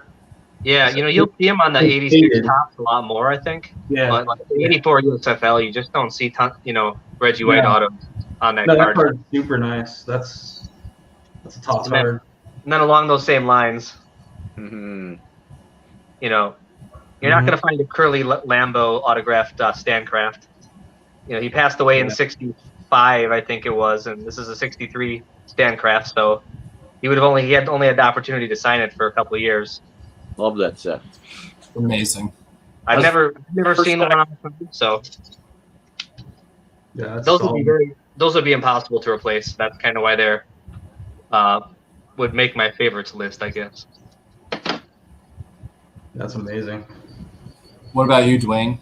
Best PC card, but not necessarily monetarily. Yeah, it's upstairs in the vault, so like I was gonna run up there to get it, but no, for me, I mean, I'll show them on another video. But 1998 made Be a Player, right? Be a Player hockey, and there's cards in there that were dedicated for Lemieux. There's 4 of them, and the 3 and 4 number had a jersey and a signature with a puck as well, or stick. I'm sorry, stick, jersey, and autograph. And so the number out of 66. It took me 10 years to find the All-Star jersey and about 14 years to find the Penguins jersey. So those are 2 that I would keep in my collection probably forever. Actually, I've seen a few on eBay since, but super rare to find them. That 90s stuff right now, I don't know. I collect a lot of like 90s basketball and inserts and, the mirrors and first day productions and just, odds and end inserts from the 90s. It's drying up quite a bit. It's getting harder and harder to find that stuff, regardless of the pricing. Even just hard to find. Well, I think popularity. I mean, obviously people are flipping a lot of stuff, but a lot of collectors showed up in that same time frame. Mm-hmm. So fresh to their collection that they're not moving it again yet, right? Sure. So they're holding, what they bought in the last year or so. Did you see Golden Auctions request the other day looking for refractors? So that was on their list of buying material that they're looking for. And over the last like 4 months, I buy a ton of refractors. That's kind of what I really enjoy too. And Hall of Fame players in basketball, Topps Chrome, all that stuff is gone, 4 or 5x what it was. And rookies especially, but even just base cards, Scottie Pippen, Tracy McGrady, Vince Carter, Montana, Elway, whoever in those sets. Those cards have really taken off, which is good. I think that's good for the hobby. Those cards aren't exactly easy, and you're talking about large sets, right? They're not talking about little sets in some cases for those. So the odds of pulling that card were pretty hard in general. I mean, I don't know how many boxes of Stadium I opened in '91, or not '91, but '93 when the first day productions came out. And it was super hard to find one. You talk about like 700 cards on the set.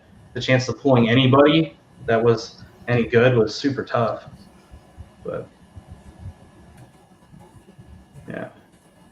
The find nowadays, and you're like, at least it does bring that possibility sometimes around. Because back then, it used to be insert one in every 40,000 packs or something like that. Yeah. You'd at least find once a year, and that's much better than you would ever have thought before. Absolutely. I mean, that's probably why it took me 10 years to find those Lemieux, right? Like, I mean, you're talking about late '90s, early 2000s. It was tough to find some of that stuff.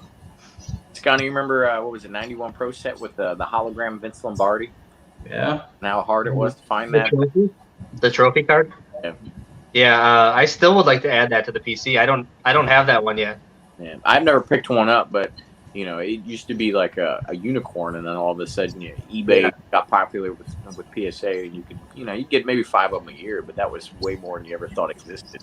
Doesn't Barry Sanders have an autographed hologram in that set? Or 92? Yeah, maybe 92. 92, outside of Pro Line 91, there weren't any autos yet. Yeah. You know what I'm talking about though? The one with it has Barry Sanders hologram on the side and the back's autographed. I think Griffey has one too. I don't Yeah. recall. And then if Griffey has one, then there's probably I think they usually did the baseball ones a year before, so maybe Griffey was a 92 and Barry was like a 93 or something. But I'm Yeah, not I sure. don't know. But yeah, those they kind of sucked back then, especially like pro lines and stuff. They had them sign the back. Like that was a terrible idea. There was a little like rectangle on the Yeah. back card that you signed. Well, it was like, was it the 91 Star? What was it, Star? It's going to get Favre's in. I think Brett Favre has Star one. Picks, Star Picks or whatever. Yeah. And half the Favres are signed on the back and the other half are on the front. And then every once in a while, you'll see one that's signed on both sides, which is kind of interesting.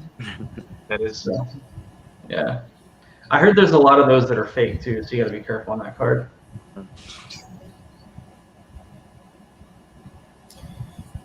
Do any of you guys have Mexican athletes in your PC, in your collection? Teddy Higuera. Ted Williams would count. I don't do Fine. well in Cepeda? my players. Giovanni Gallardo. I don't think Cepeda was Let me look. Mexican. Yeah, I'm looking at it. Gleyber Torres. Where's he from? No, he's Puerto Rican. You're right. He's Venezuelan. Dr. Jr. All right, Rapino, man, we need some names. I mean, Ted Williams' mom was Mexican. Was she? That is a random piece of information. I like it. Okay. Ted's behind me, so there you go. Half Mexican. We're gonna Yeah.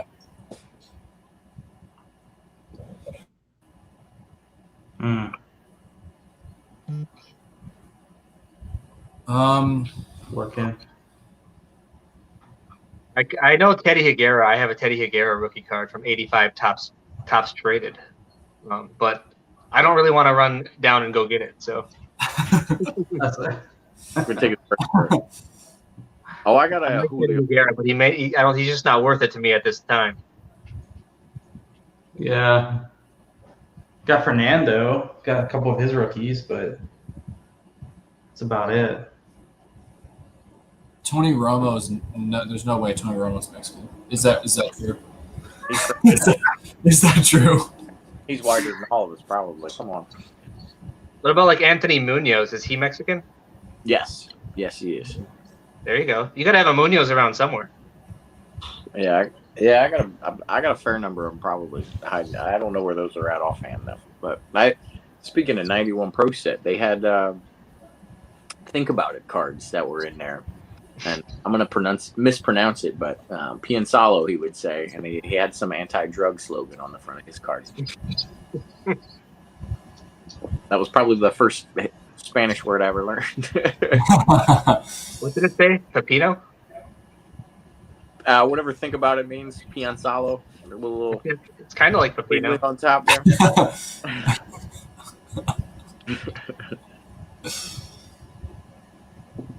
That's funny. Can we think of any other scavenger hunt prompts? Or anyone from the audience want to give us a good one? We'll find out. The player. Hey, real quick, do any of you guys have hockey cards? I've got some Wisconsin Badger hockey cards. Like I have like a Joe Pavelski rookie card because he was a Badger. Interesting. I figured Bart would have something from like way back when. I had a couple that I sold, and so right now I think the only hockey that I have a gold medallion Ovechkin and a gold medallion Crosby. I think they're from like 06 or something like that. But they're raw. They're in my grade pile. Gotcha. Alex Cool. says your favorite beater card. So what's that? Like a PSA 6 or 7? Sharp fives. That's all I got. Lives. Let me go here real quick. I'm kidding. I'm trying to think of my favorite beater. Oh, okay. Well, I guess not really a beater, it's just low grade. Got 3 up sitting right in front of me.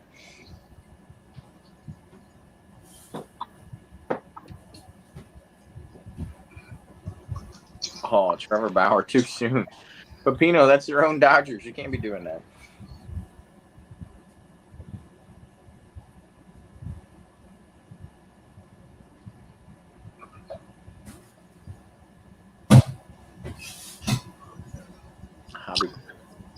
I just moved to this house, so I missed all of Hobby Palooza. Hopefully, it was a good time.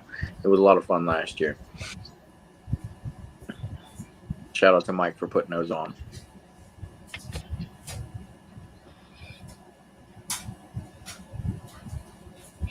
Hey, I have to share my screen, right? I don't know if you can if you're not the host. I haven't played with it that level. I think I can. Hold on, let me see if it works. No, I can share my screen.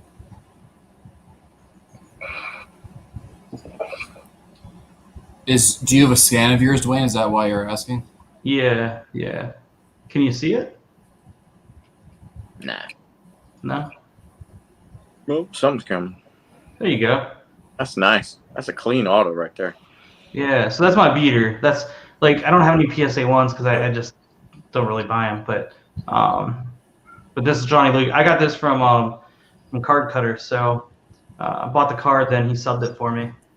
Yeah, That's a good card. I'm big on like Western Pennsylvania quarterbacks or PA quarterbacks in general. That's where I'm from, right, Pittsburgh area.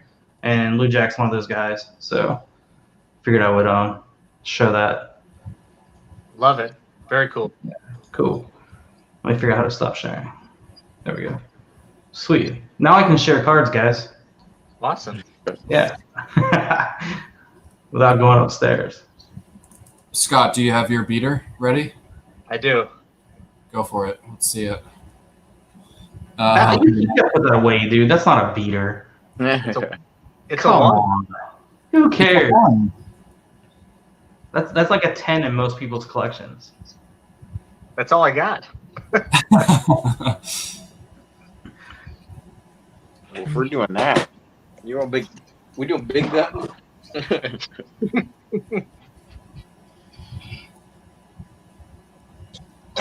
while Bart goes.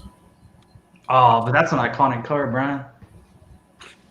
Oh yeah, I remember that. That's a great card. With the beard scribbled on it. Mm-hmm.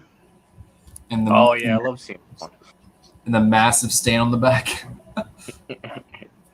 I bought this card on eBay. I don't have the Wagner junk slabs. Otherwise, I would. I bought this card on eBay, and the guy was actually in New York City, and so I messaged him. I'm like, let me meet you in the subway, and I met him in the subway and gave him cash for it. It was hilarious. That's not something you don't. It's New York City. For a card drawn on. It's New York City. What do you got, Bart? All right, Bart, let's see it. I just shared these on IG. These are beat to hell. This satchel's got about 100 creases in it. Still looks good, though. And then got a DiMaggio here with a big old crease across. And That's then cool though. I love to pick up that card. Yeah, that's one of my favorites of his. And then these are in my grade pile as well, but who knows when those are gonna happen. But Yeah, you can send SGC. You got some nice stuff in your grade pile. I don't understand. What is SGC? That doesn't say. That doesn't sound like PSA at all. Wrong letters there. Hey, what grade is your Rodriguez in the background? Your Alex? That one's only a 7. I sold the 9, missed the card, and so I bought the 7. Gotcha. Just so I had something there. The 9s are coming back down, so I got my eye on them. Yeah, I've been trying to pick up the Red Hollow View. That's the one I've been watching. I'm having a lot of troubles because there was a good number of cards that I sold that I didn't really like, and buying a card again that you already owned, especially if you're going to buy it in a lower grade, that is tough to buy it now on those. I'm struggling with it every day. Yeah, I sold about 50 cards at a show recently, and is one that Brian and I were making a deal on for another card. So the end goal was pretty well worth it, but man, I miss some of them cards when I come back and take them out of my sheets and stuff. It's kind of heart-wrenching sometimes. Even if you make good money on it, it's just the whole collector side of it, now since I sold some, I mean, obviously I sold them for profit. I go back to my PWCC auction ending list to make to see what the price would be now versus what I got off of it, and like there has to be disparity for me to not sound like, well, I'm rebuying what I sold, and I'm not. That doesn't make any sense, right? I'm undoing that decision. Yeah. Did you have any issues with PWCC? No, not at all. Not even a little bit. It was super clean. Once you get an account, they assign you a concierge that helps you with everything. Because I was real nervous about shipping that much stuff, like the value and everything. The dude, sent me FedEx labels, and so I just walked into the FedEx place and bam, instead of hey, I need to insure this for and then or something. I didn't want none of that. I still had like a couple knives on me, I think, at the time, but I went to the FedEx closest to the airport, so it was the shortest trip for those things. But that he handled everything, and that guy, whatever, he moved on or something, and literally another guy about a week ago called me and said, "Hey, I'm your new concierge or whatever, blah blah blah," and they're real helpful. It was nice. It was a good experience. Their website's real easy to use and everything like that. Are you using the vault system too? I hadn't. When I sent, it was just, hey, sell these things now or whatever. Sell these now. Service. I like having the cards that are in my collection with me too, but I think it's a great idea that they did. I think it's worth it if you're looking. So if you're buying a lot of cards throughout the year on eBay, and you're really wanting to cut down on shipping and taxes, that's like the best way to do it. But I'm like you. I want to have cards in hand. Yeah. But I know a guy who does that, and he just ships them all at one time. So, No, it was a super smart move on their part to offer that service and everything. And now they have the quick auction where you can, have 3 or 4 day auctions, just quick listed or whatever, like at the time, strike with a gold hot or something. It's kind of like having an elevated version of COMC in a way, right? Like not from the selling on the site perspective, but being able to house your stuff and then move it again if you want to. So you can like quickly flip if you need to. Yeah. So I think that's beneficial for sure.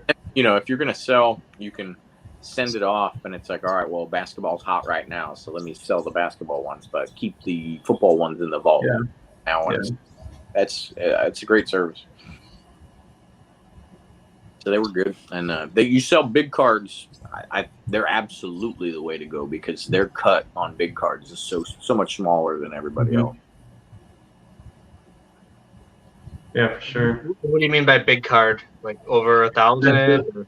Yeah, if you get into the thousands and stuff like that, their cuts compared to what you would get off of eBay or an auction house or something are pretty small. It's very favorable to you. Now, they're gonna get their money's worth off of you if you're selling $20 cards because that's not advantageous to them. But they've got some whatever deal brokered with that. I sold enough big cards where it was a substantial difference that I got in my net based on selling with them rather than trying to sell it all through. What do you think your blended rate was? I can do the math with a calculator here. But it was, I think it was about 13. Bart's probably going to shave his soon, so. I don't report in until the 30th, so I got a little time. Will you take the whole month off? But we didn't take leave during COVID, right? So yeah, use it or lose it. Yeah, I got leave days just coming out of my eyeballs. Yeah, my wife's the same way. Yeah, I cleared 87% off the sales, so that's really good with no hassle and anything. That was everything from 5-figure to $9.99 cards. And, good. I mean, they make their money off it. If your card only goes for $15 or something like that. Well, now it has to be $9.99 each, right? Otherwise, it doesn't. Nobody can even bid on it without a $10 bid. But yeah, I was real happy with it. And obviously, to not deal with the hassle, to not deal with returns. There were some no pays, but they don't list the no pay one. The next auction, it comes like 2 months later. So anything that didn't sell in February or somebody didn't pay for in like the February auction showed up in April, and the March one didn't resell until May, but it was decent. I'm happy with it. And now that eBay's changed enough rules where like they're not supporting you at all when you're selling, they're all in on the buyer. And I get it, and I like it a little bit, but that is tough. If somebody can just be like, yep, don't like it no more, take all that money back. The market just dropped off on this 3 weeks ago, and now that's especially tough. when you're talking about big money cards, because a lot of times, like, if you're investing and you're flipping, you can have some cash saved back for that. But if you're collecting and you're selling to invest in something else, you've already accounted for that. So you don't get stuck holding the bag in those cases, especially if you're moving big cards. Yeah. Didn't eBay recently change that? Or aren't they changing the process of changing that though? To like where they're allowing only like a week, couple weeks, or a week, 10 days or something? They're in process of changing it where they just send somebody to your front door and they punch you in the nuts. That's the new policy, like through the seller. Like it's not advantageous in any way. I don't think they do the 60 days or whatever, but they changed it. When you're talking about a fluid commodity potentially, that's tough, right? Like how many Acuñas got returned when that dude tore his ligament? That's tough. No, consignment is the way to go now. What kind of cards do you guys want to show now? How many cards are on my watch list? No. How many? What do you want to show next? Like, what are you looking for? Now that I can actually show cards without leaving my desk, I'm all excited. I actually, when I go to the National, I ask people to see. I asked not because I want to bid on cards that they're watching, but I'm always curious to see what the card people are watching in their watch list. Yeah, mine's crazy looking.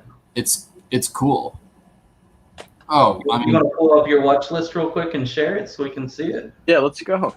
Let's mine? See watch list. Yeah, I can pull mine up too. I could do that. Now that I figured out how to work this thing.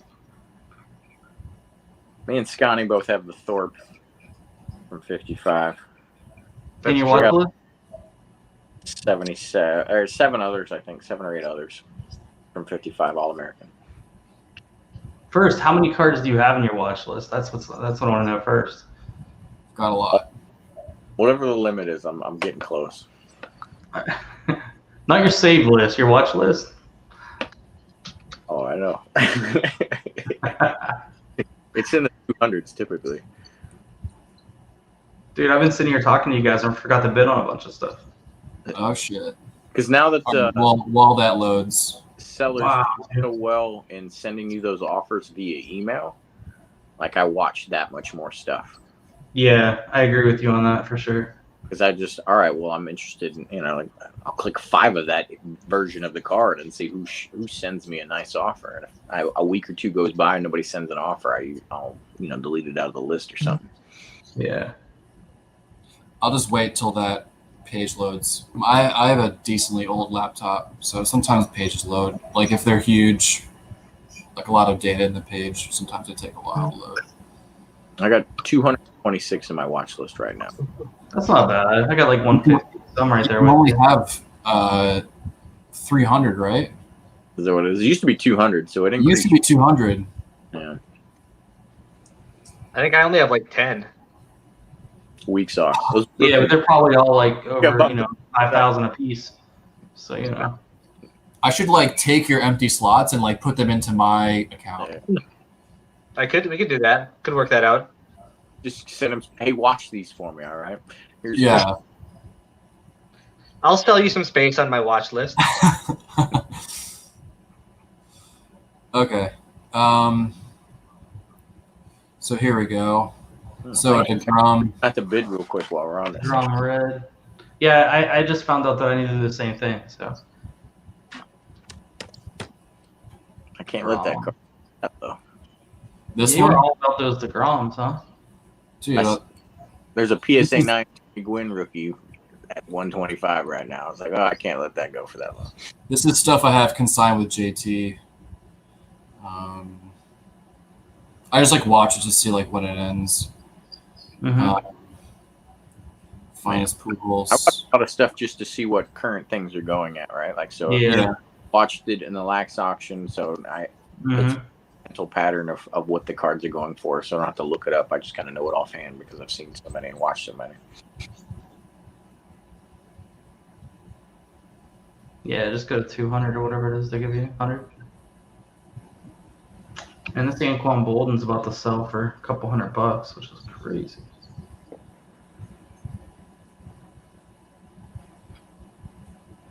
Come on, fucking Chrome. Making me look terrible right now. God, this is, oh my God. Here's another one. I'm watching PWCC's got a couple right now. And so I forget the damn name of that company, but the company that puts the little silver, gold, and black sticker. Mike Baker. Level. What is it? Mike Baker. Yeah. NBA. And so I'm watching certain auctions where basically the same card and just plain PSA 10 is there, and then the one with the sticker, but it's also a PSA 10 is there to see if it actually brings additional value to the card or anything like that. I wouldn't pay more for it, and I'd probably take the sticker off as soon as I got it. Yeah. Right now, at 87 Donruss Bonds 10 for the NBA is at 91, and it's 80 for the without it, the sticker with about an hour left. So getting a little premium on it. I'm sure somebody paid more than $12 for that sticker. You can get them done. He sets up at like big shows, and you can just go and like give your card. Show a couple 2 months ago now or something like that. I mean, he has 3 different colors of stickers, and as avid of a collector as I am, until I saw the table and saw some big sign that they had up, I had no idea what tiers the sticker colors were and everything like that. Can you pull it up so I can see what it is?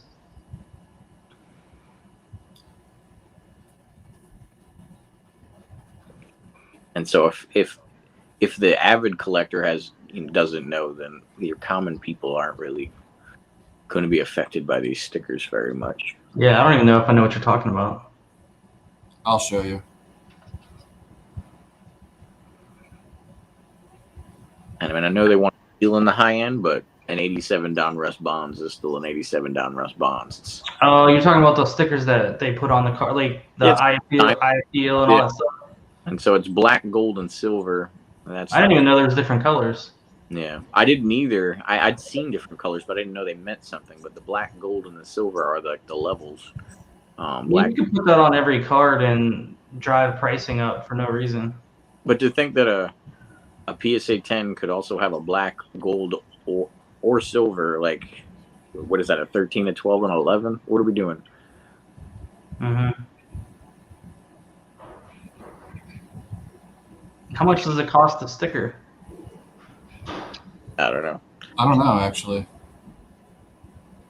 It's got to be something. It's got to be enough for him to have a fancy website like that, right? No doubt. They got to be making something off of it. Let's see. Yeah.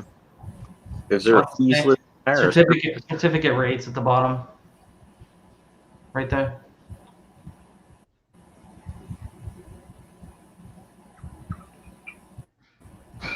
Probably per what type of item and everything, too, right? Yeah, click on that. What do we got? Wow. Looks like a PSA setup. It's crazy that like he's already assessing the graded card and he's doing declared value. That has nothing to do with anything he's looking at. Mm-hmm. Yeah, it has to do with So, money. Mm-hmm. Well, I mean, I get some of the differences because he's a little bit more reasonable in his tiers compared to PSA, I would guess. Because I mean, they still have to handle stuff and they still got insurance as a business and everything. So I get a little bit of the tier costs. But I mean, he's got a cake job if it's already been graded for him, right? Right, exactly. But I mean, Nolan says it all the time, right? It's tough to tell the exactly what's on a card, the edges and stuff like that when it's already slabbed. So what magical optic are they using to see those things that you can't see because the slab's in the way? They want to get you into these memberships. Sure. Yeah, I mean, silver looks like the best option. So that's where I'm going. Yeah, but you'll never get a black diamond card sticker on a card. Yeah, exactly. I think I'm like you though. I would just peel it off if I got it. Yeah, I'm not down with it. What's up, Lou Rock? I haven't met Lou Rock yet, but he's a local dude now. Fisher Bike and Lou Rock are, I think, within 10-15 minutes of me now. Dang, new hobby friends. Yeah. So you all moved in yet, Bart? What's that? Are you pretty much all moved in then? Yeah, all the stuff is here, right? Still got to pack it up and set it up and everything. I started to put cards up on the walls in the last day or two, and I just got two new big Penzani display cases over on the far wall here. So I'm trying to display as much as possible in here if I can, but it's not. Is it like a bigger room than you had before, or is it about the same size? No, but there's enough other spaces where hopefully the kids aren't in this room as much, and then I'll get eyes on the space a little bit more just for me. Nice. Bart, I think this is your call to action. There's a card show tomorrow. Yeah, I'm heading to it. I'm not sure how much time I'm gonna spend. I'm channeling my inner B Roth tomorrow actually, because I got my cousin is down here, or hell, I don't know how he's like my cousin-in-law or something like that. My wife's cousin's husband, but he ended up being a realtor for this house, and his boss or somebody he works with has a giant collection. She and her ex-husband collected like madmen, I guess, in the 90s and stuff like that. And so they hit me up, and I'm going to go check out their collection or whatever and try to help them sell stuff or whatever. They offered me some sort of broker fee or something, but I'm like, I don't have rates for these things. But I'm looking forward to just checking it out. They said they apparently went absolutely nuts for about 5-6 years, collecting everything, and they said they had a ton of unopened wax and stuff. So I'm meeting them west of Tampa here at 11. So the show is only from like 9 to 3. So we'll see what happens, how I fit it all in. But if I don't make the show for an hour, it's still a win, right? Absolutely. Cool. I always like to ask people when I go to look at their stuff, like, what do they have and how much do they want for it? Because like those are the two questions that are sometimes like the hardest to get out of people. Yeah. I mean, do you have any idea what they have at all? Not really. They're not looking to sell one foul swoop or anything. I'm not going in to buy the collection or anything. They think that they have enough that they could have something substantial to pass on to their kids when they sell it all off, I guess is what they think. So we'll see. They definitely hit me with some junk wax era time frame already, but when they say they have unopened wax and things like that, and the guy, he did say he at least had 186 Jordan in there, but he can't find it right now. It'll turn up, don't worry. But I'm hoping that there's just a ton of unopened stuff, because the open stuff from that era, unless you're just looking at GM Jeters left and right, yeah. And it didn't sound like they collected quite long enough to get into the 96s and stuff where you get the Kobe's to start pop out and stuff. So we'll see. I'm hoping it's just a lot of unopened wax. That's a little tougher to move, than other stuff. But I don't know. They're going to need to be in it for the long haul too, right? Because to really capitalize, you got to slab some stuff and things if it's in that condition. You can't just move giant collections of raw stuff and expect to clean the house by any means, right? Because you got to leave a whole lot of meat on the bone for the next guy to parse it out.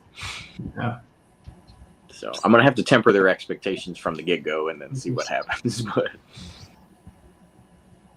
yeah, I mean, in the consignments that I do, like if people have a collection that they find me or bring to me and I sell on their behalf, I usually ask for 20%. And they're pretty good. I haven't gotten any pushback from that, like with that number. Yeah. Is that including fees, or is that 20% strictly profit for you?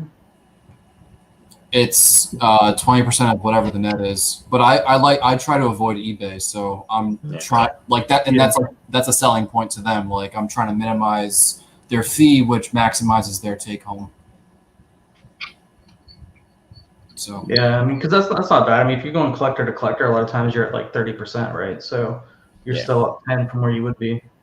Yeah, I think these folks are more looking for me to connect them with where they should go with this. All right, I have boxes of these. All right, these are high end enough. They need to go to BBCE because they're 87 Fleer boxes from basketball. All right, and then you get those, and then we'll send them off to an auction house and that type of stuff. Just to coach them through that is more or less what they're looking for. So it's cool. We'll see. Good luck with it. I hope it's. If not, I'm gonna have some fun sorting through some stuff, whatever, right? Yeah. But they did ask, like, well, we'll compensate you or something. And I'm like, well, I'm a collector. I didn't say it, but I was thinking in my head, I'm a collector. Like, you pay me in boxes of cards, right? Like, yeah, just give me a couple cards. I'll be fine. Hell, throw me top loaders. I enjoy just going through the cards, right? So we'll see. Do you watch that channel, Baseball Collector Investor Dealer, in that order? Yeah. You watch that guy? I've seen it a couple times, but it's rough. He's not a guy. He's like as dry as Bob Lewis, but without the humor. Right. So he's just really dry. He's probably like 6 foot. I saw him at we lost Scott. I saw him at the Philly show, and he's like 6'4", 6'5", and he has like this long like ponytail coming off the side of his head. It's like a whole like thing. And I'm like, is the rest of the hair short? yeah, it's short, but he has like he used to have like long hair, right? It was like in a ponytail during the pandemic, and then I guess he had got a haircut. Oh, okay. Scott's on call, but he kept like a long like it like goes down like at the side of his head. Interesting. I don't know. It's a choice, I guess, right? It's something. Hopefully he's already married or something like that, and he can do that. Yeah, what's really funny is that thrift shop that I've been going and buying like dollar cards at, he sold like a bunch of top-loaded cards to Chris, and he said that like he lives in the Netherlands like full time and like flies to the US to like go to card shows and like buy cards and stuff. Must be doing okay though. I'm like, what? That's crazy. Yeah, he's got a pretty crazy collection too. He showed some stuff recently, so he's got some pretty high end stuff put away too. I think he's got like a black refractor LBJ and some stuff like that. Yeah, that's the biggest miss I ever had, man.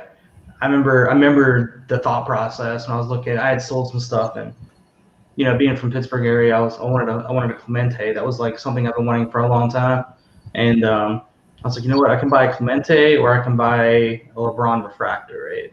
I'm like, I'll get a refractor later because they weren't difficult to find for the longest time, right? And bought the Clemente, and now it's like, probably a $17,000 difference, but it's like one of those misses that you just kind of like, that's terrible. It is what it is, though. We'll always have to know. Yeah, for sure. But I mean, if you're in it long enough, everything is a miss, right? Because any card that's came out last year that's 10 years from now a big card, we all missed it, right? For sure. I mean, I remember in 2002 I was on leave from the military, and I went to a card show in Monroeville up in Pittsburgh, and there was Tom Brady SP Authentic rookies and Contenders rookies and just plastered everywhere. I think it was 2001 or going into 2002, so they were maybe like $150 at the time, and I was like, man, that's expensive. Plus, I was a Buckeye guy and not a Wolverine guy, right? So I wasn't going to touch those. But now looking back on it, it's like, man, crazy. I actually never owned any of those cards either, which was kind of rare. I collected quite a bit, but never had a Brady. At least one of the high ends. Early. I don't know. You guys ever open up anything and pull him back in the day? Pacific. I had like 4 of his Pacific rookies. That's it, and it is the worst looking rookie card ever. Yeah. And all 4 of them got 7s, and I sold them for $30 or something like that. Maybe they're $60, $80 now, but man, I was just happy to move them and make a couple bucks off of them. Suck it, Tom. If you had to do it over again this past year, right? And like you can't really go back, but like let's just pretend. Would you have sold the majority of your cards and then just rebought them in the last like 2 or 3 weeks? I would say I kind of did. I sold 20% of volume, but probably 50% of value this past year. Most in the spring. And so, buying them back is a different story because they're still, they were still expensive even when they came back down. But I'm going to slowly start picking those up. But yeah, that's tough because you also move on, right? Like you still had other cards list that you wanted to get even when you sold off. So it's tough to go old ones when you got more stuff to get. That's a nice one. Agree. Yeah, that's nice, dude. That's not a bad one. Used to be like a $5 card. I got it from a flea market for $15. Nicely done. That's a tough card to grade too. So I feel like all Brady's cards are tough to grade though in general.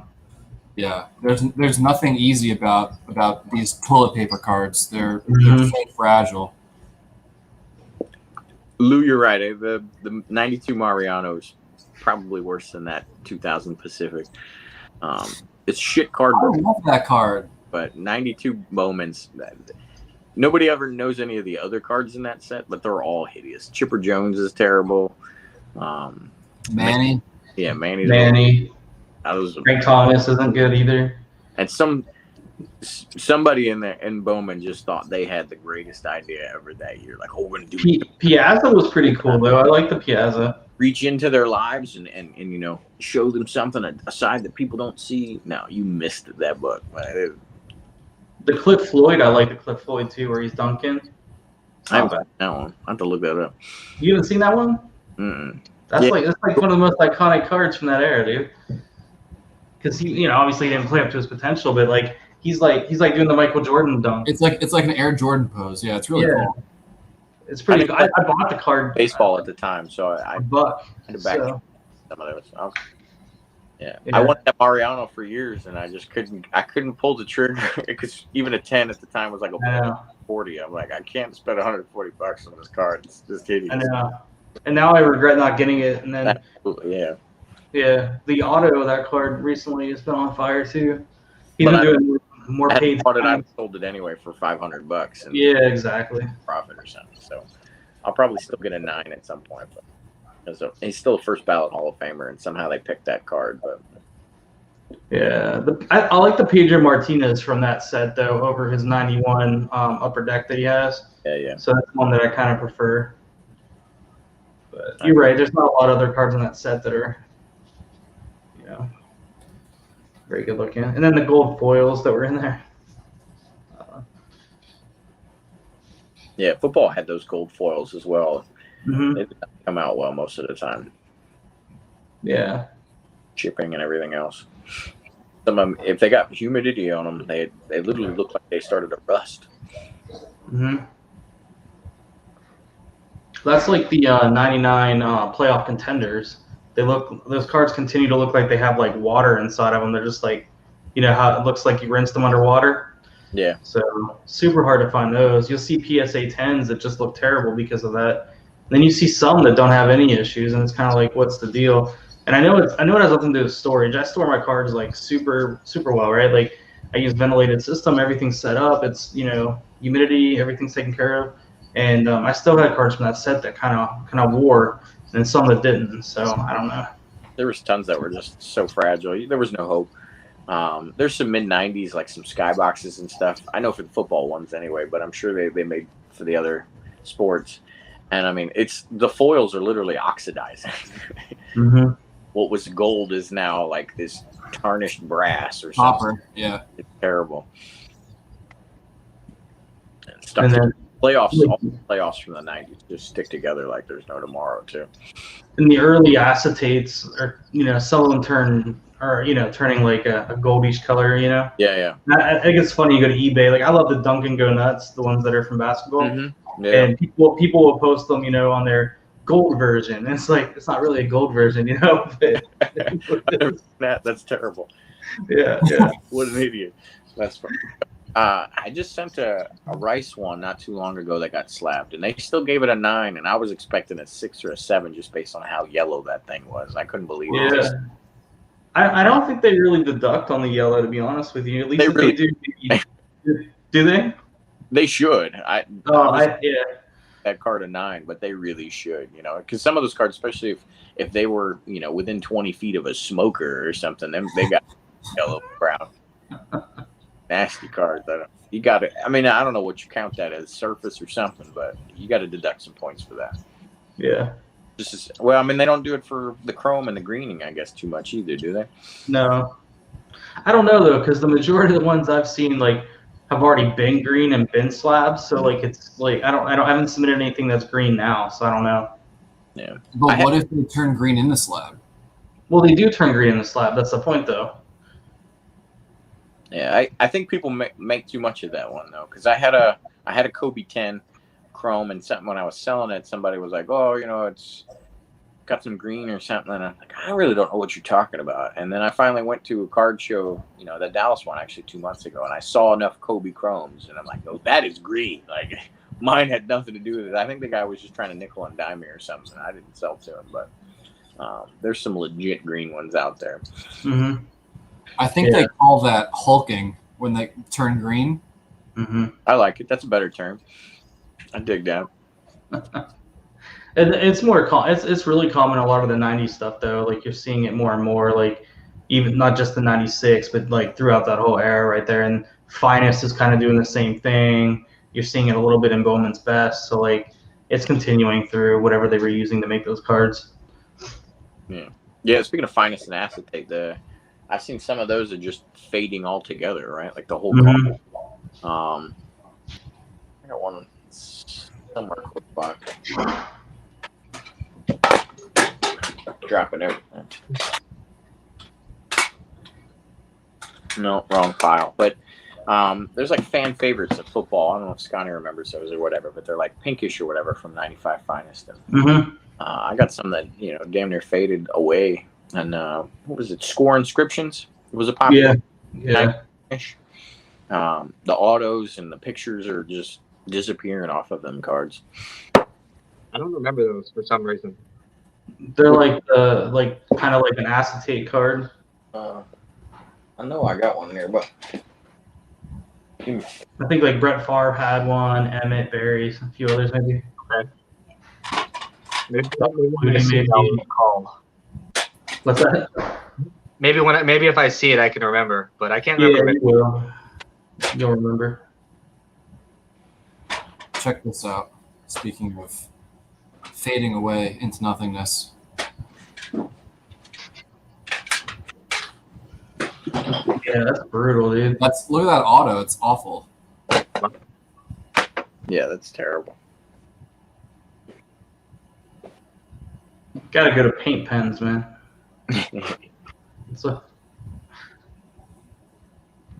I've had some wins with those, and I've had some losses. It just depends. These ones here. Yeah. Oh yeah.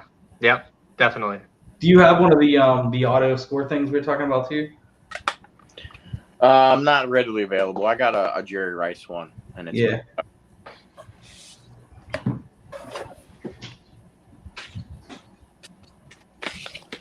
It gets tough on some of those cards though too when they do that. I found that like buybacks typically had issues like that as well. Yeah, because those were surfaces that were not prepared for autos. Yeah, I have one here that's on card. I have a 97 SP buyback auto that it's as nice as it could be, but it's still, that card was not ready for an auto to be put on it. And so that's why you get the stickers, right? People hate on the stickers. It's like, but at least I can see the auto probably.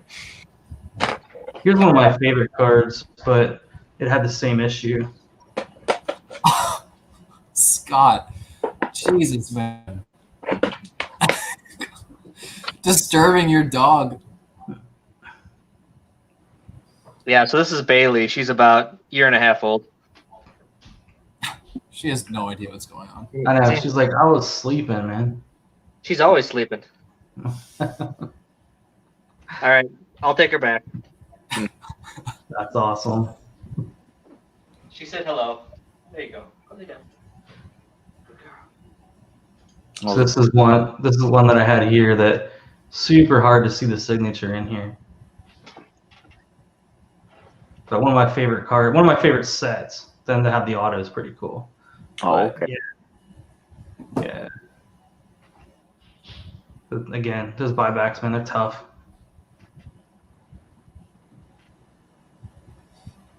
Are we talking hockey cards now? No, just talking about like autograph, like fading issues with cards. What's that? I've been gone for 5 minutes. What happened? We digressed. Yeah. Scott, when are you arriving to the National? So I will be. Should be getting there Wednesday evening, probably after the sneak peek. Okay. That's what I did in 2019. It worked out pretty well. And then I just kind of chilled that night, went out for dinner, and was ready to rock for Thursday morning for the show. Are you gonna fly or drive? No, I'm driving. It's only just 2.5 hours. Oh, easy. God, I envy you. Yeah. Jeez. I don't know what I'm going to do for a national that's not in Chicago, though. You're gonna fly. Then I'll have to fly. Is the next one in Cleveland or where is it? Atlantic City is next year. Atlantic City. Okay.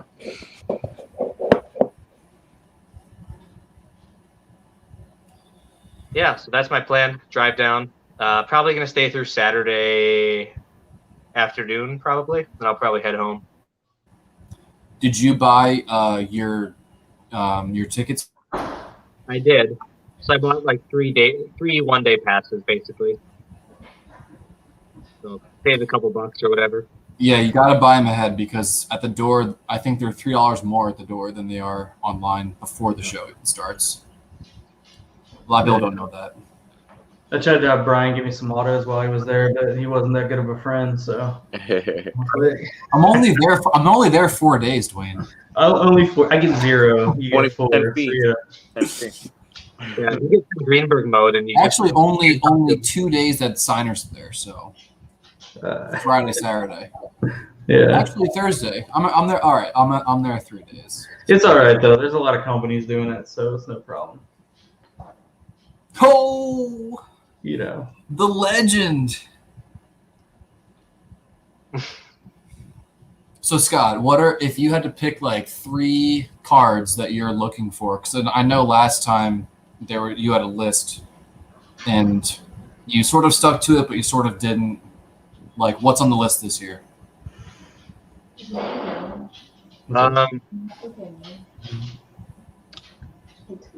What? Wow. I am looking for 41 play ball DiMaggio. That seems to be on a couple people's list. So I may end up not finding what I want there for that. I mean, I'm sure there's going to be some available, but what I'm looking for is like a nicely centered, good eye appeal, like 2 or 3 or 4, something like that. I was looking for a Pete Rose rookie as well. I'd like to pick that card up at some point. And I wouldn't mind grabbing a couple T206 portraits as well. I've had the Christy Mathewson on my list for a while, the Walter Johnson on my list. Well, I don't know if I'm going to pick those up or not, but that's definitely cards I'm looking for. I'm always looking for Packer stuff too that catches my eye. But there doesn't tend to be a ton of vintage football necessarily in the grades that I'm looking for. So that's what I found out in 2019. It might be different this year though, given the popularity of the sports cards coming back. you might have better luck. Maybe. We'll see. Drew's going to be going. Drew Van, lefty NDV10. He just confirmed. Oh, cool. That he'll be going. I don't think Drew was there in 2019, was he? No. No. I mean, there's it's kind of cool because there's a bunch of people I think coming this time that did not come in 2019. So I'm looking forward to meeting, some other people that I haven't been able to meet yet. And maybe one day Bart and Dwayne will come to the National. I was all in last year. Didn't work out. Yeah. Knowing it wouldn't be possible this summer. So Yeah, the Earth had other we'll make it plans. happen. Bart. Sounds like I'd like to come, but it's hard because I do so much buying online that I'm in my mind I'm like $600, $700, $1,000 to come up and stay for 3 days. That's a nice card that can be added to the collection. So it's hard, right? I don't know. Yeah, but it's more about it's more than It's just not buying. hanging out. I know it's about hanging out and having fun. I get it. Yeah, and it is a lot of fun. it's so much fun. I can't really even explain how fun it is, but it's Where's it gonna be outside of Chicago? It's in Rosemont. It's in Rosemont. No. I'm saying are they moving it? Next year is Atlantic City, and they haven't yet announced a third location. It was Cleveland. They closed the IX Center where they used to have it. I would love to see it in Atlanta, so I could drive. I could pull a Scott. I would definitely be there. But no, I'd like to eventually go to one. It's been a long time. Yeah, I saw that down in Atlanta. My son's playing baseball this weekend, so I can't go. Just disown your kids so you can just have a life already. Got priorities. Activity in your life. Get to the show. Yeah. Commitment too for kids. Yeah, commitment for kids is tough, man. That's the thing. But I love it, man. I love watching them play, so it's worth it. Absolutely. Charge my phone. Well, hopefully you guys will be able to live vicariously through us that are going, and that it will motivate you guys to make a commitment to go at some point. It's something that every collector should experience. Yeah, I bet. I mean, it'll be interesting this time because Brian's gonna have that camera crew following him. No, So he's gonna be a hard guy to talk to. no. That part of the hobby, man, because I Interesting. saw that for the first time in Dallas 2 months ago, and I just thought it was the most absolutely ridiculous thing. And it was just random people with these expensive cameras following them around. And it was like, there's no way you were putting that quality of content out that you need to be doing that. I don't get it, but I hope they're making good money off of it for them. Yeah. I haven't seen as much content come out though since the hobby took a little bit of a slide in terms of some of those higher end cards. Some of that stuff has slowed down a little bit, at least from the guys. I wonder why. Yeah, the guys who are flipping all the time. I wonder why. Do you guys actually think there's some people do fake trades at these things just to get content? Oh yeah, for sure. Sure. Oh, absolutely. Yeah, I'll give you 15,000 of the cards here for that. 15,000 in cards. Let's do it. Yeah, absolutely. You think they're fake? I don't know. I think some of it's content driven. I think. Well, I'm sure it's content driven, but I think the transaction is real. I don't know. How many people are that casual about just rolling trading 20,000 in cards? They're Well, should I do it? Yeah, I'll do it. That part is real though, because there's these guys running around with their little cases and just carrying around like it's a purse or something, and there's big trades happening for sure. But plus, I think it depends too, right? If you're trading up and you're hustling and you're doing it for a while, what you're really into, it might be so low compared to what your valuation is at this point in time that it's easy to drop stuff if you're not, especially if you're not PCing, right? If you're not holding stuff for yourself and you're really just moving it, I think you could do it. I don't think it's any different than doing cards or anything else, right? So same thing. You just don't have an emotional attachment, so you just move it. You're looking at valuation more than you're looking at what it means to you on some of those cards. Yeah. What I think trading you can do videos, and you can just definitely tell that the interaction was fake. Even if the deal was legit, the deal had been brokered before the video started. Sure. Yeah. especially when they're dropping their own content and their usernames and IGs and everything with it. So yeah. Yeah, I mean, Brian sent me a script earlier for some of the stuff that we're going to do. Yeah. So, stay tuned because there's gonna be high drama in Chicago this year. Yes. Yeah, especially with Brian, he's gonna be in a wheelchair going around. We don't know. Are we gonna have to push you in a wheelchair, Brian? I mean, I hurt my ankle a week ago, and just today I left my apartment for the first time, and I was like, we're having a heat wave right now in the city, and I was like drenched, like absolutely soaked with sweat. It's fucking hard to crutch around. I don't know. I'll have to find a way to. I mean, my best friend said to get one of those Get a little tackle. like those knee scooters or Yeah, or absolutely. that cart. Yeah, like one of those like little carts to go around in. You get an electric bicycle, you'll be all right. Yeah, that's funny. There's a physician at a hospital that I work at that had broken his ankle, and he had that little cart for a few months, like just going in and out of patient rooms, seeing them. It was pretty funny. You can actually fly with those things. Yeah. I'm sure you get good at it after a while, right? Yeah, I think he actually did his rounds faster than before. Yo, there he is. Oh my God, some true legends in here. I feel like at the National, it's so crowded, though. You have your ankle hanging off of that knee cart, and, like, everybody just bump right into it nonstop. Yeah, You know whose little box to grab while you're there. what was funny, oh man, everyone is in here right now. Someone, I was at the Philly show, I guess that was last month, and someone was riding like an electric scooter like through the aisles, and someone's in like the handlebar that like juts out like perpendicularly from the scooter caught the side of someone's display case, almost took the entire case down, and I saw it and I like went and grabbed the case, and then I bought a card from her. I was like, oh, I just saved all of your inventory, but like, how much do you want for that Tatis right there? I like it. But yeah, I mean, one of the benefits of the National is that like it's so big, and so they can make the aisles wide or wider than like one of the smaller shows that like you have to like wiggle your way through. You know. In Cleveland, though, the aisles were like super wide. Like there was space forever. Like you could like scream across the room and like someone wouldn't hear you across the aisle. So yeah, but yeah, we'll see how it goes. I still have another week. I have my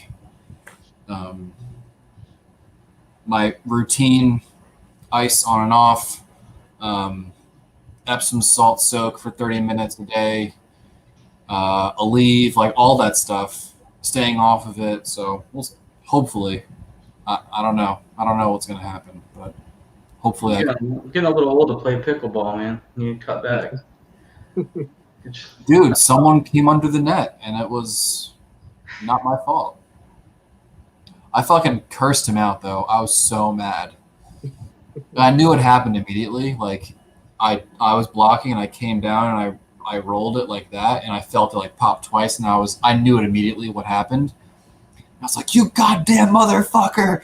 Like, why are you come under the net?" I'm like on the ground, like screaming at him. The dude was like so apologetic, but like staying far away from me. So I don't know. Ryan's the same way at card shows too. That is true. Like, you dumb motherfucker. These are just on like normal deals. That's how he just gets leverage. Intimidation. Somebody quotes him a bad comp or something like that. He just loses it. Yeah. Ben, I actually can't handle the heavy painkillers. That shit knocks me out. So I can't do that stuff. Unfortunately. Codeine and eBay. Let's see what happens. It's not pretty. It's Start not, getting random text messages in the middle of the night from Brian. oof. Yeah, we don't want that. No, we'll negotiate some cards though while you're taking some medicine. I mean, I'll still find the deals, I'm sure. I'll still do okay, but Maybe a little slower than in years past, where I'm like sprinting around like a crazy person. You still got? Did you sell the pool house? Was it Bowman Auto? Yeah. Man, you sold all your inventory out. I still have some, but I've sold a lot. The day after I hurt my ankle, I was fixing to buy this guy's like small vintage collection, and so it's in New Jersey, and I'm still like gonna buy it, but I obviously can't get out there. And it was such a shame. It's got some nice cards in there, so once I'm like able to take public transit confidently, I'll go out there probably after the national and go buy it. So it was a bummer. Like the day before, what can you do? It's hard. Like in this area, it's tough to even find deals. Facebook Marketplace. There's just not a lot of people that have cards around here, so you got to go to like Atlanta and places like that, or even Columbia. I guess is maybe close enough, but it's just difficult. It's not like being in the metro areas and up north. I find that up north, typically you can pick up some pretty good stuff. Flea markets and Yeah, but you got to put yourself out there. Like you'd be surprised how much stuff people just have like tucked away. Like the Topps Chrome refractor of Kobe that I bought for my buddy yesterday. He opened the pack, and then it was just like at his dad's house in Chicago, and he forgot that he had it. And he was looking through stuff, and he's like, "Hey, look what I found!" And I was like, "Well, how much do you want for that?" And he pretty much like found that card from all that time ago, which is hard to believe, but I mean, there's stuff. People have stuff everywhere. You just have to like put yourself out there, and you'll find it. Like it is out there. People are looking now, though. They're seeing some of these values and seeing news articles and stuff, and they're like, "Oh, let me go back to Grandma's house and see what's in that shoebox or whatever." But there's a whole lot of people now. Junk wax era stuff. That sorry, that's a 1991 hoops card. It's not gonna well. Dwayne, Drew wants to know what part of Georgia you're in. I live in Augusta, so I live in Evans, which is in the Augusta area. It's about 2.5 hours east of Atlanta. Where are you at, Drew? Drew, why don't you come on, man? Let me drop the link. Drew used to work at a card shop, so he has like his collection's really focused now, but he has knowledge like about so much stuff, and he's got a lot of cool stuff. So it'd be cool if Drew can come on, and then we can start the scavenger hunt again. All right. Well, how about this? Why don't we all grab a card from our favorite Topps vintage set? What year? What year back? Like how far Your back? favorite. What tour?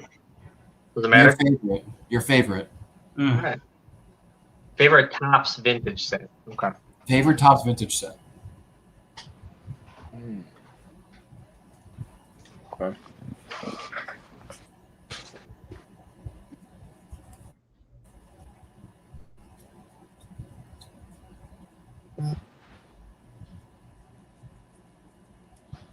Man, this is tough. So many good cards from back then.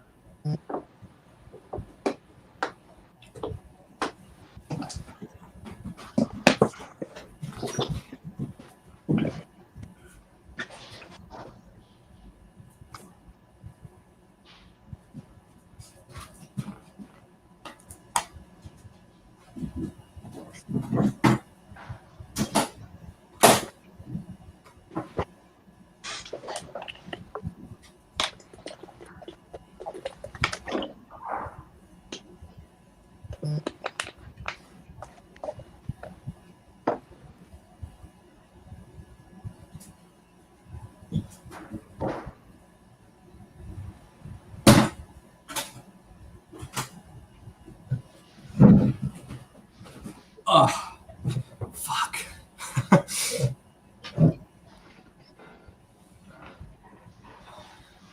Who wants to go first?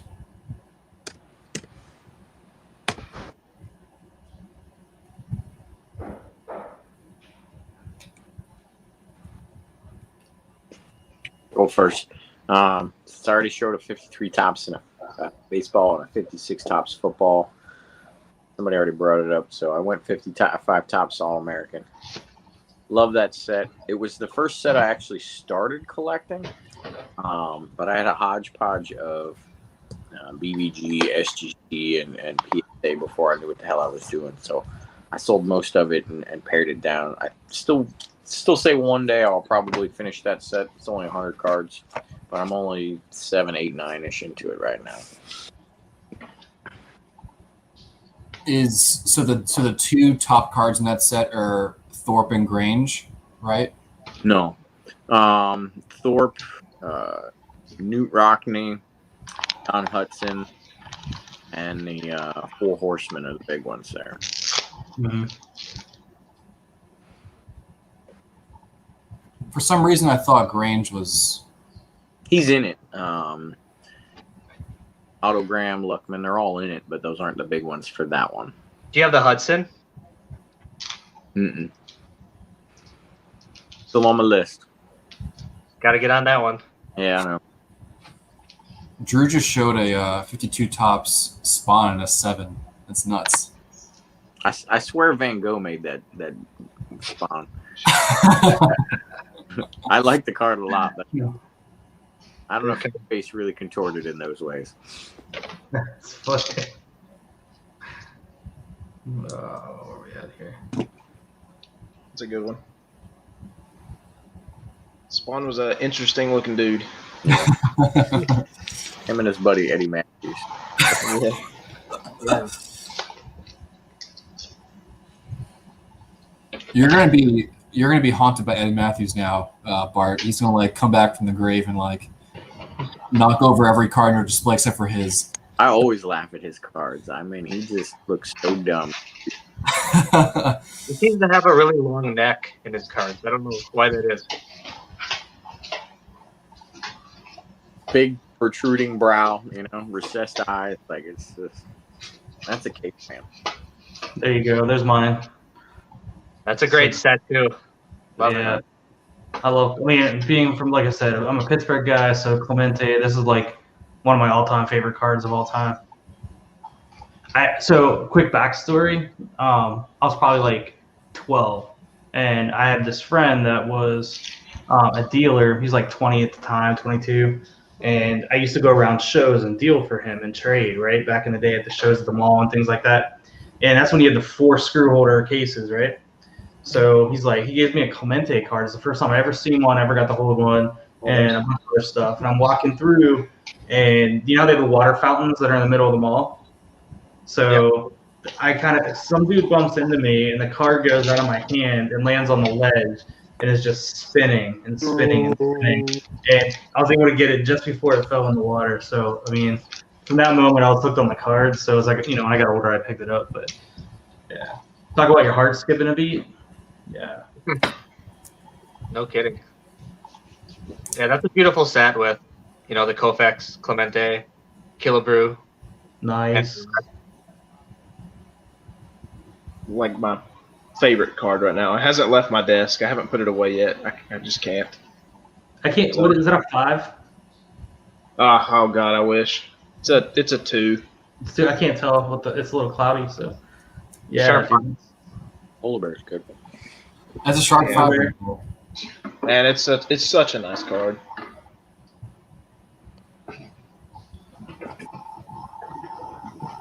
Well, I was gonna also choose 55. Nice. Awesome. Beautiful You just set. got that back recently, right?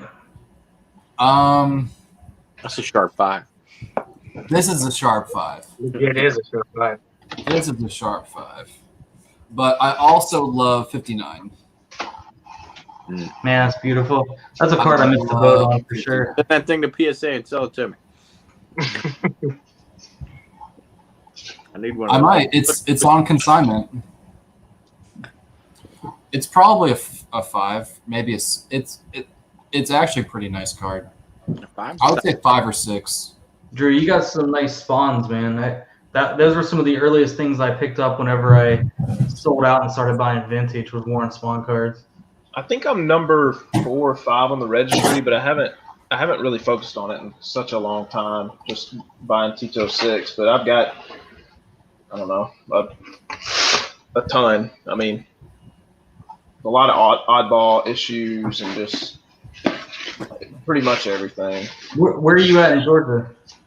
Up in Cartersville, Okay, yeah. just right outside of. I mean, I'm literally 35 minutes from the stadium. Yeah. We played baseball up there a few times. Yeah, there's a big. What do they do? The Perfect Game Sports. Just like 5 minutes from my house.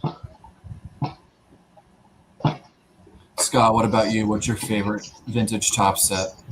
So I went with 57 Tops football. Unitas logo. That's nice. I had that same card pulled up, Scott, right before we switched. Oh, yeah? Yeah, but I'm glad I didn't show mine because it's only a 4. So, hey. That's beautiful, dude. We got some great cards in the set, obviously.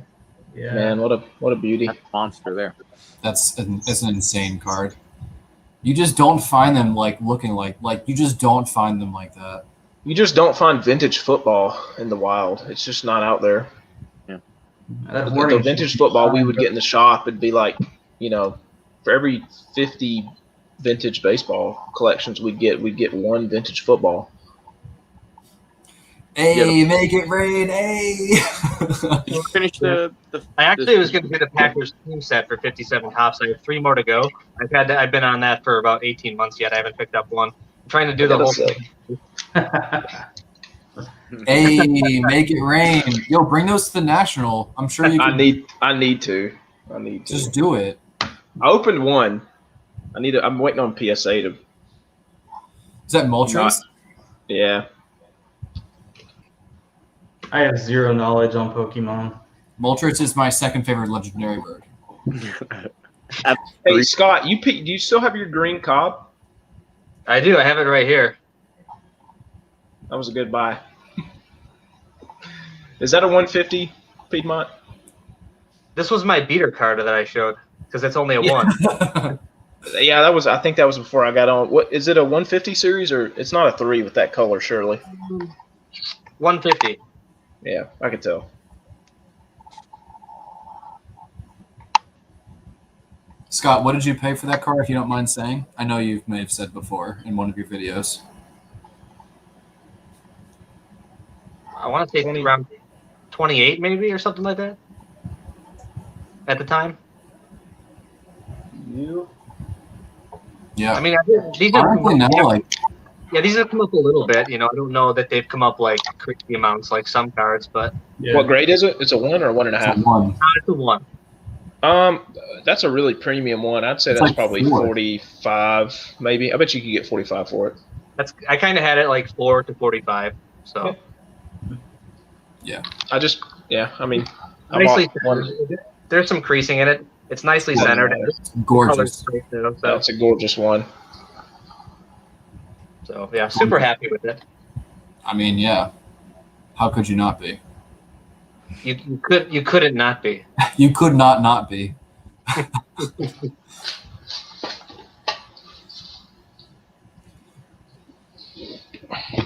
Ooh, have you all seen what 2022 Tops is going to look like?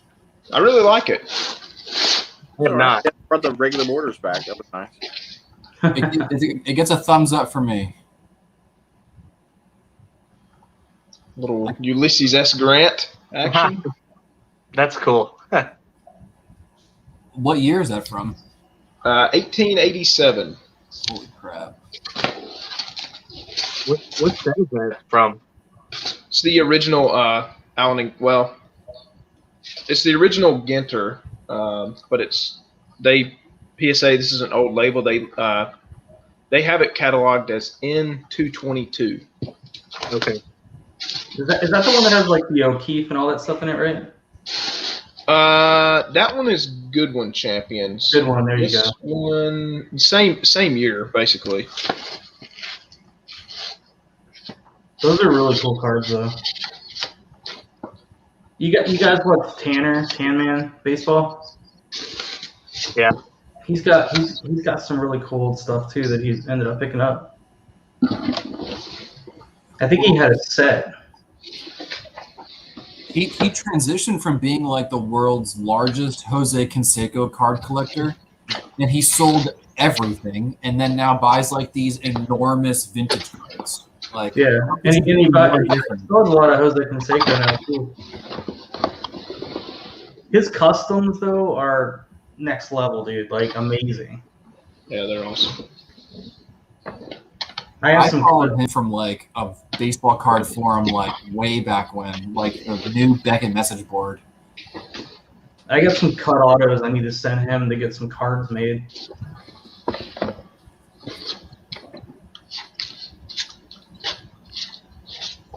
Here's a Yogi rookie. Yeah.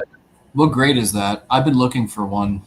My grandmother found these in she found a partial 48 Bowman set in a old piece of furniture that she had. So I sent them off to get graded, and I mean I got some 3s. There's a feller in here that got a 4. What? Make it up.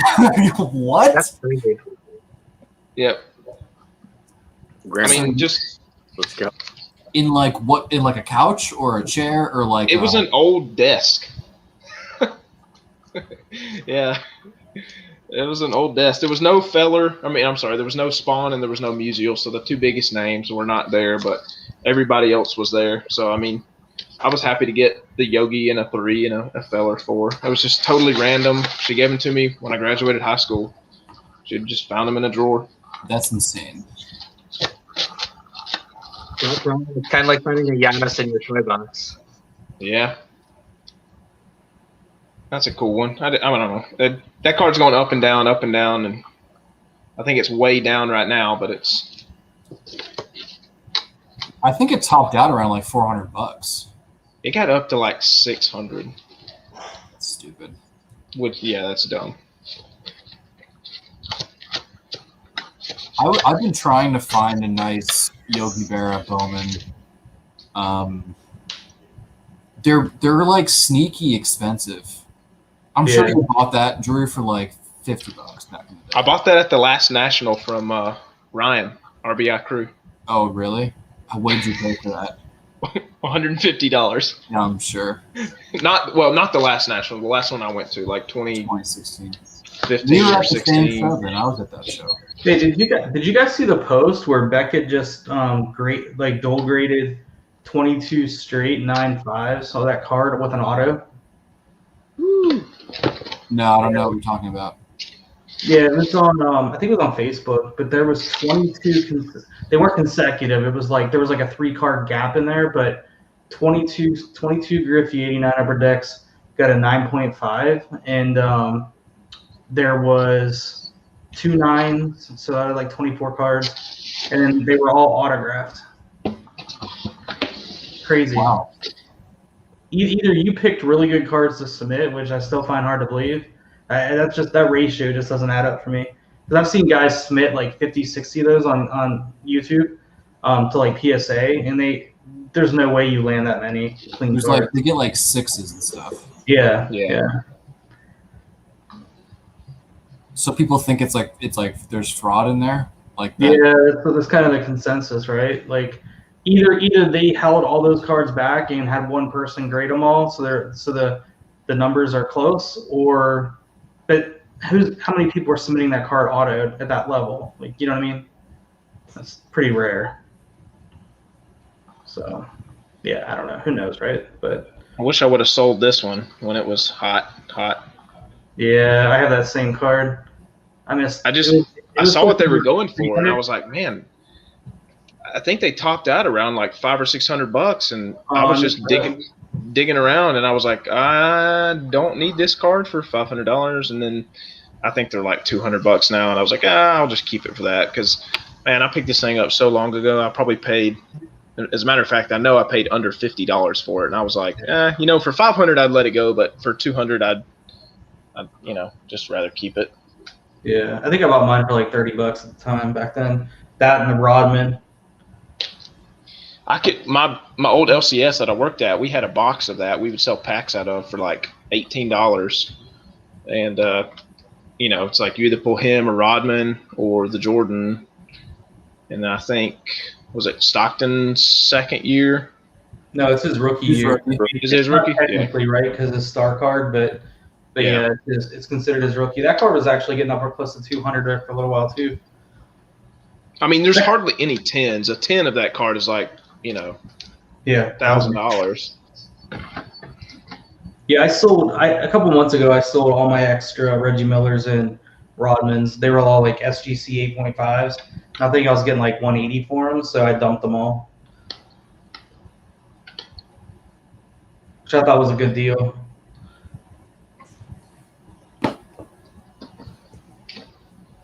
Should we do one more scavenger hunt and then call it because we're almost on for 3 hours?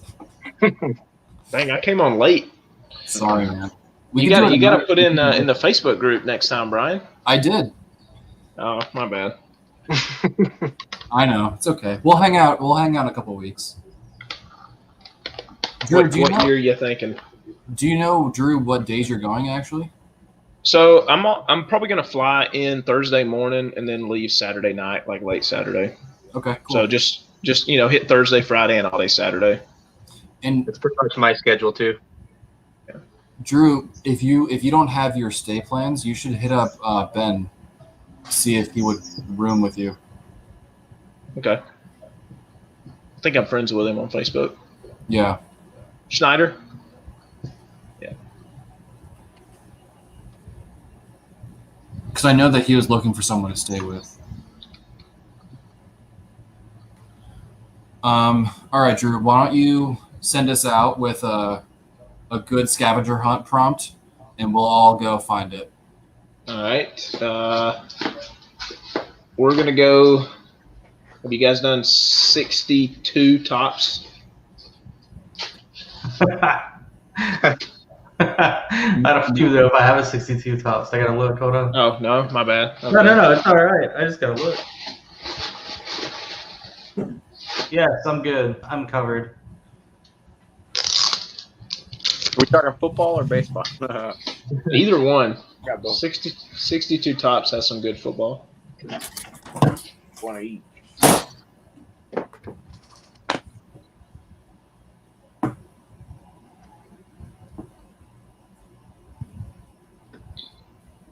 There's my 62 tops. 7.5. That's awesome, dude. I got a spawn. There he is. Oh man, there we go. That's such a good looking card. I wish I had a spawn. If you'll notice on all those, I'm sure Bart and some of you guys know, all the on these old 60s and 50s top set, a lot of the stars they would put on like card number 1 or 50 or 100 or 150, kind of like the end of the series or the beginning of the next run. I just always thought that was kind of cool. Yeah, number 1's a big card. Pulled out the Clemente. Yeah. Yep, that's a good one. 62 tops is I such did a a good football set. one too. Yeah, Jim Brown. There we go. I met him at the last national I was at. He was actually really nice. There you go. Got Mr. Fran Tarkenton. Hey, go Dogs. Yeah, he's in here. He's only in this case for a little while till he gets a chance to go get signed. Oh, that'd be killer. Yeah. Send to PSA DNA? I will once he gets signed. I'll be honest. I've got like 90 cards right now at Beckett because they had ran some specials and I just couldn't turn it down because PSA is doing a ton of upcharging and I had like 2001 Topps Chrome, like autos. I couldn't. You guys got any justify- Venezuelan 62s? These are so I tough. don't. No. I do. They're so tough.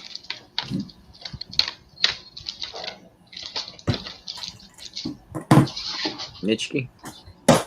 Fuzzy Thurston. If you're a Braves fan, Dwayne, do you like the Braves? I do. This is one of my prized Bobby Cox. It's a 67 Venezuelan true Bobby Cox rookie, not his 69 tops, but the 67 Venezuelan. That's awesome, dude. Such a cool piece. What was yours, Scotty? Well, I just showed a couple 62 tops football Fuzzy Thurston. Oh yeah. So one is signed and one is unsigned. That's a good signature. Yeah. Then I also have the 62 tops Bob Uecker rookie. Oh, that's awesome. That's one I want to get to. That's so fun. What do those run now? I'm sure they've crept up there, but they're not. Yeah, they're up around like 850 now. Yeah. For a PSA 8. What? That was literally the last time that I haven't looked at one of those in probably 5 years, but the last time I looked at one, they were like $80 for a 7. Yeah, it's like 800 to 900. It's in that range. Well, it's also like a very. It kind of makes sense, right? Like it's also a very tough card to grade. Yeah, for sure. Makes sense. I have a decent Brock rookie that I just got into. Yeah, I missed the boat on getting that thing signed. You can find them signed already. They're Yeah, out there.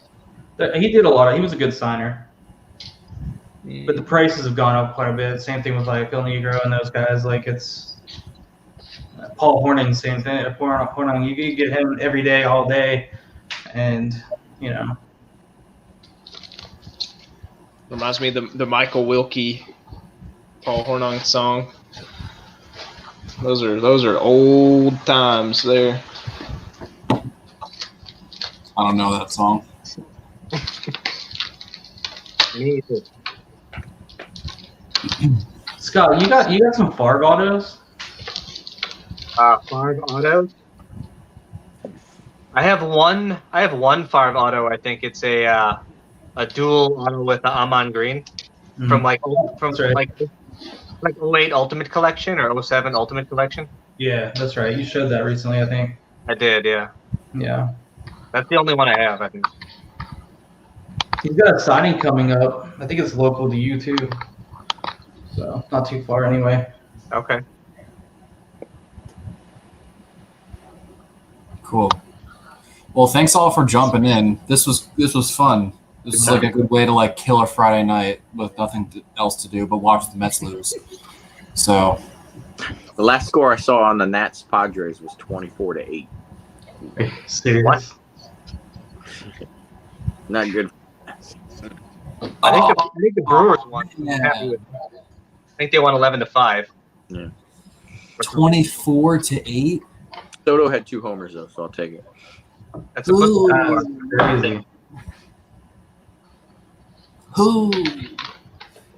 Well, I won't be doing anything this weekend anyway, so maybe we'll jump on again and do some other interactive type games and stuff. Could be fun. Yeah, I'll be home all weekend too for the most part. So my Cool. family went to visit the in-laws, so I have a free weekend. Nice. Pretty much. Nice. I am on call, so like I might get called into work, but other than that, it's a free weekend. Cool, man. Cool. Enjoy right, it. well, Hey, thanks for having me on, guys. I appreciate it. It was fun to participate again. Yeah, good to see you, Drew. Yeah, guys. I'll Thank see you in a y'all. couple weeks. Yes, sir. See ya. All right, guys. Have a good one. Bye. Later. Thanks, everybody. See you guys later.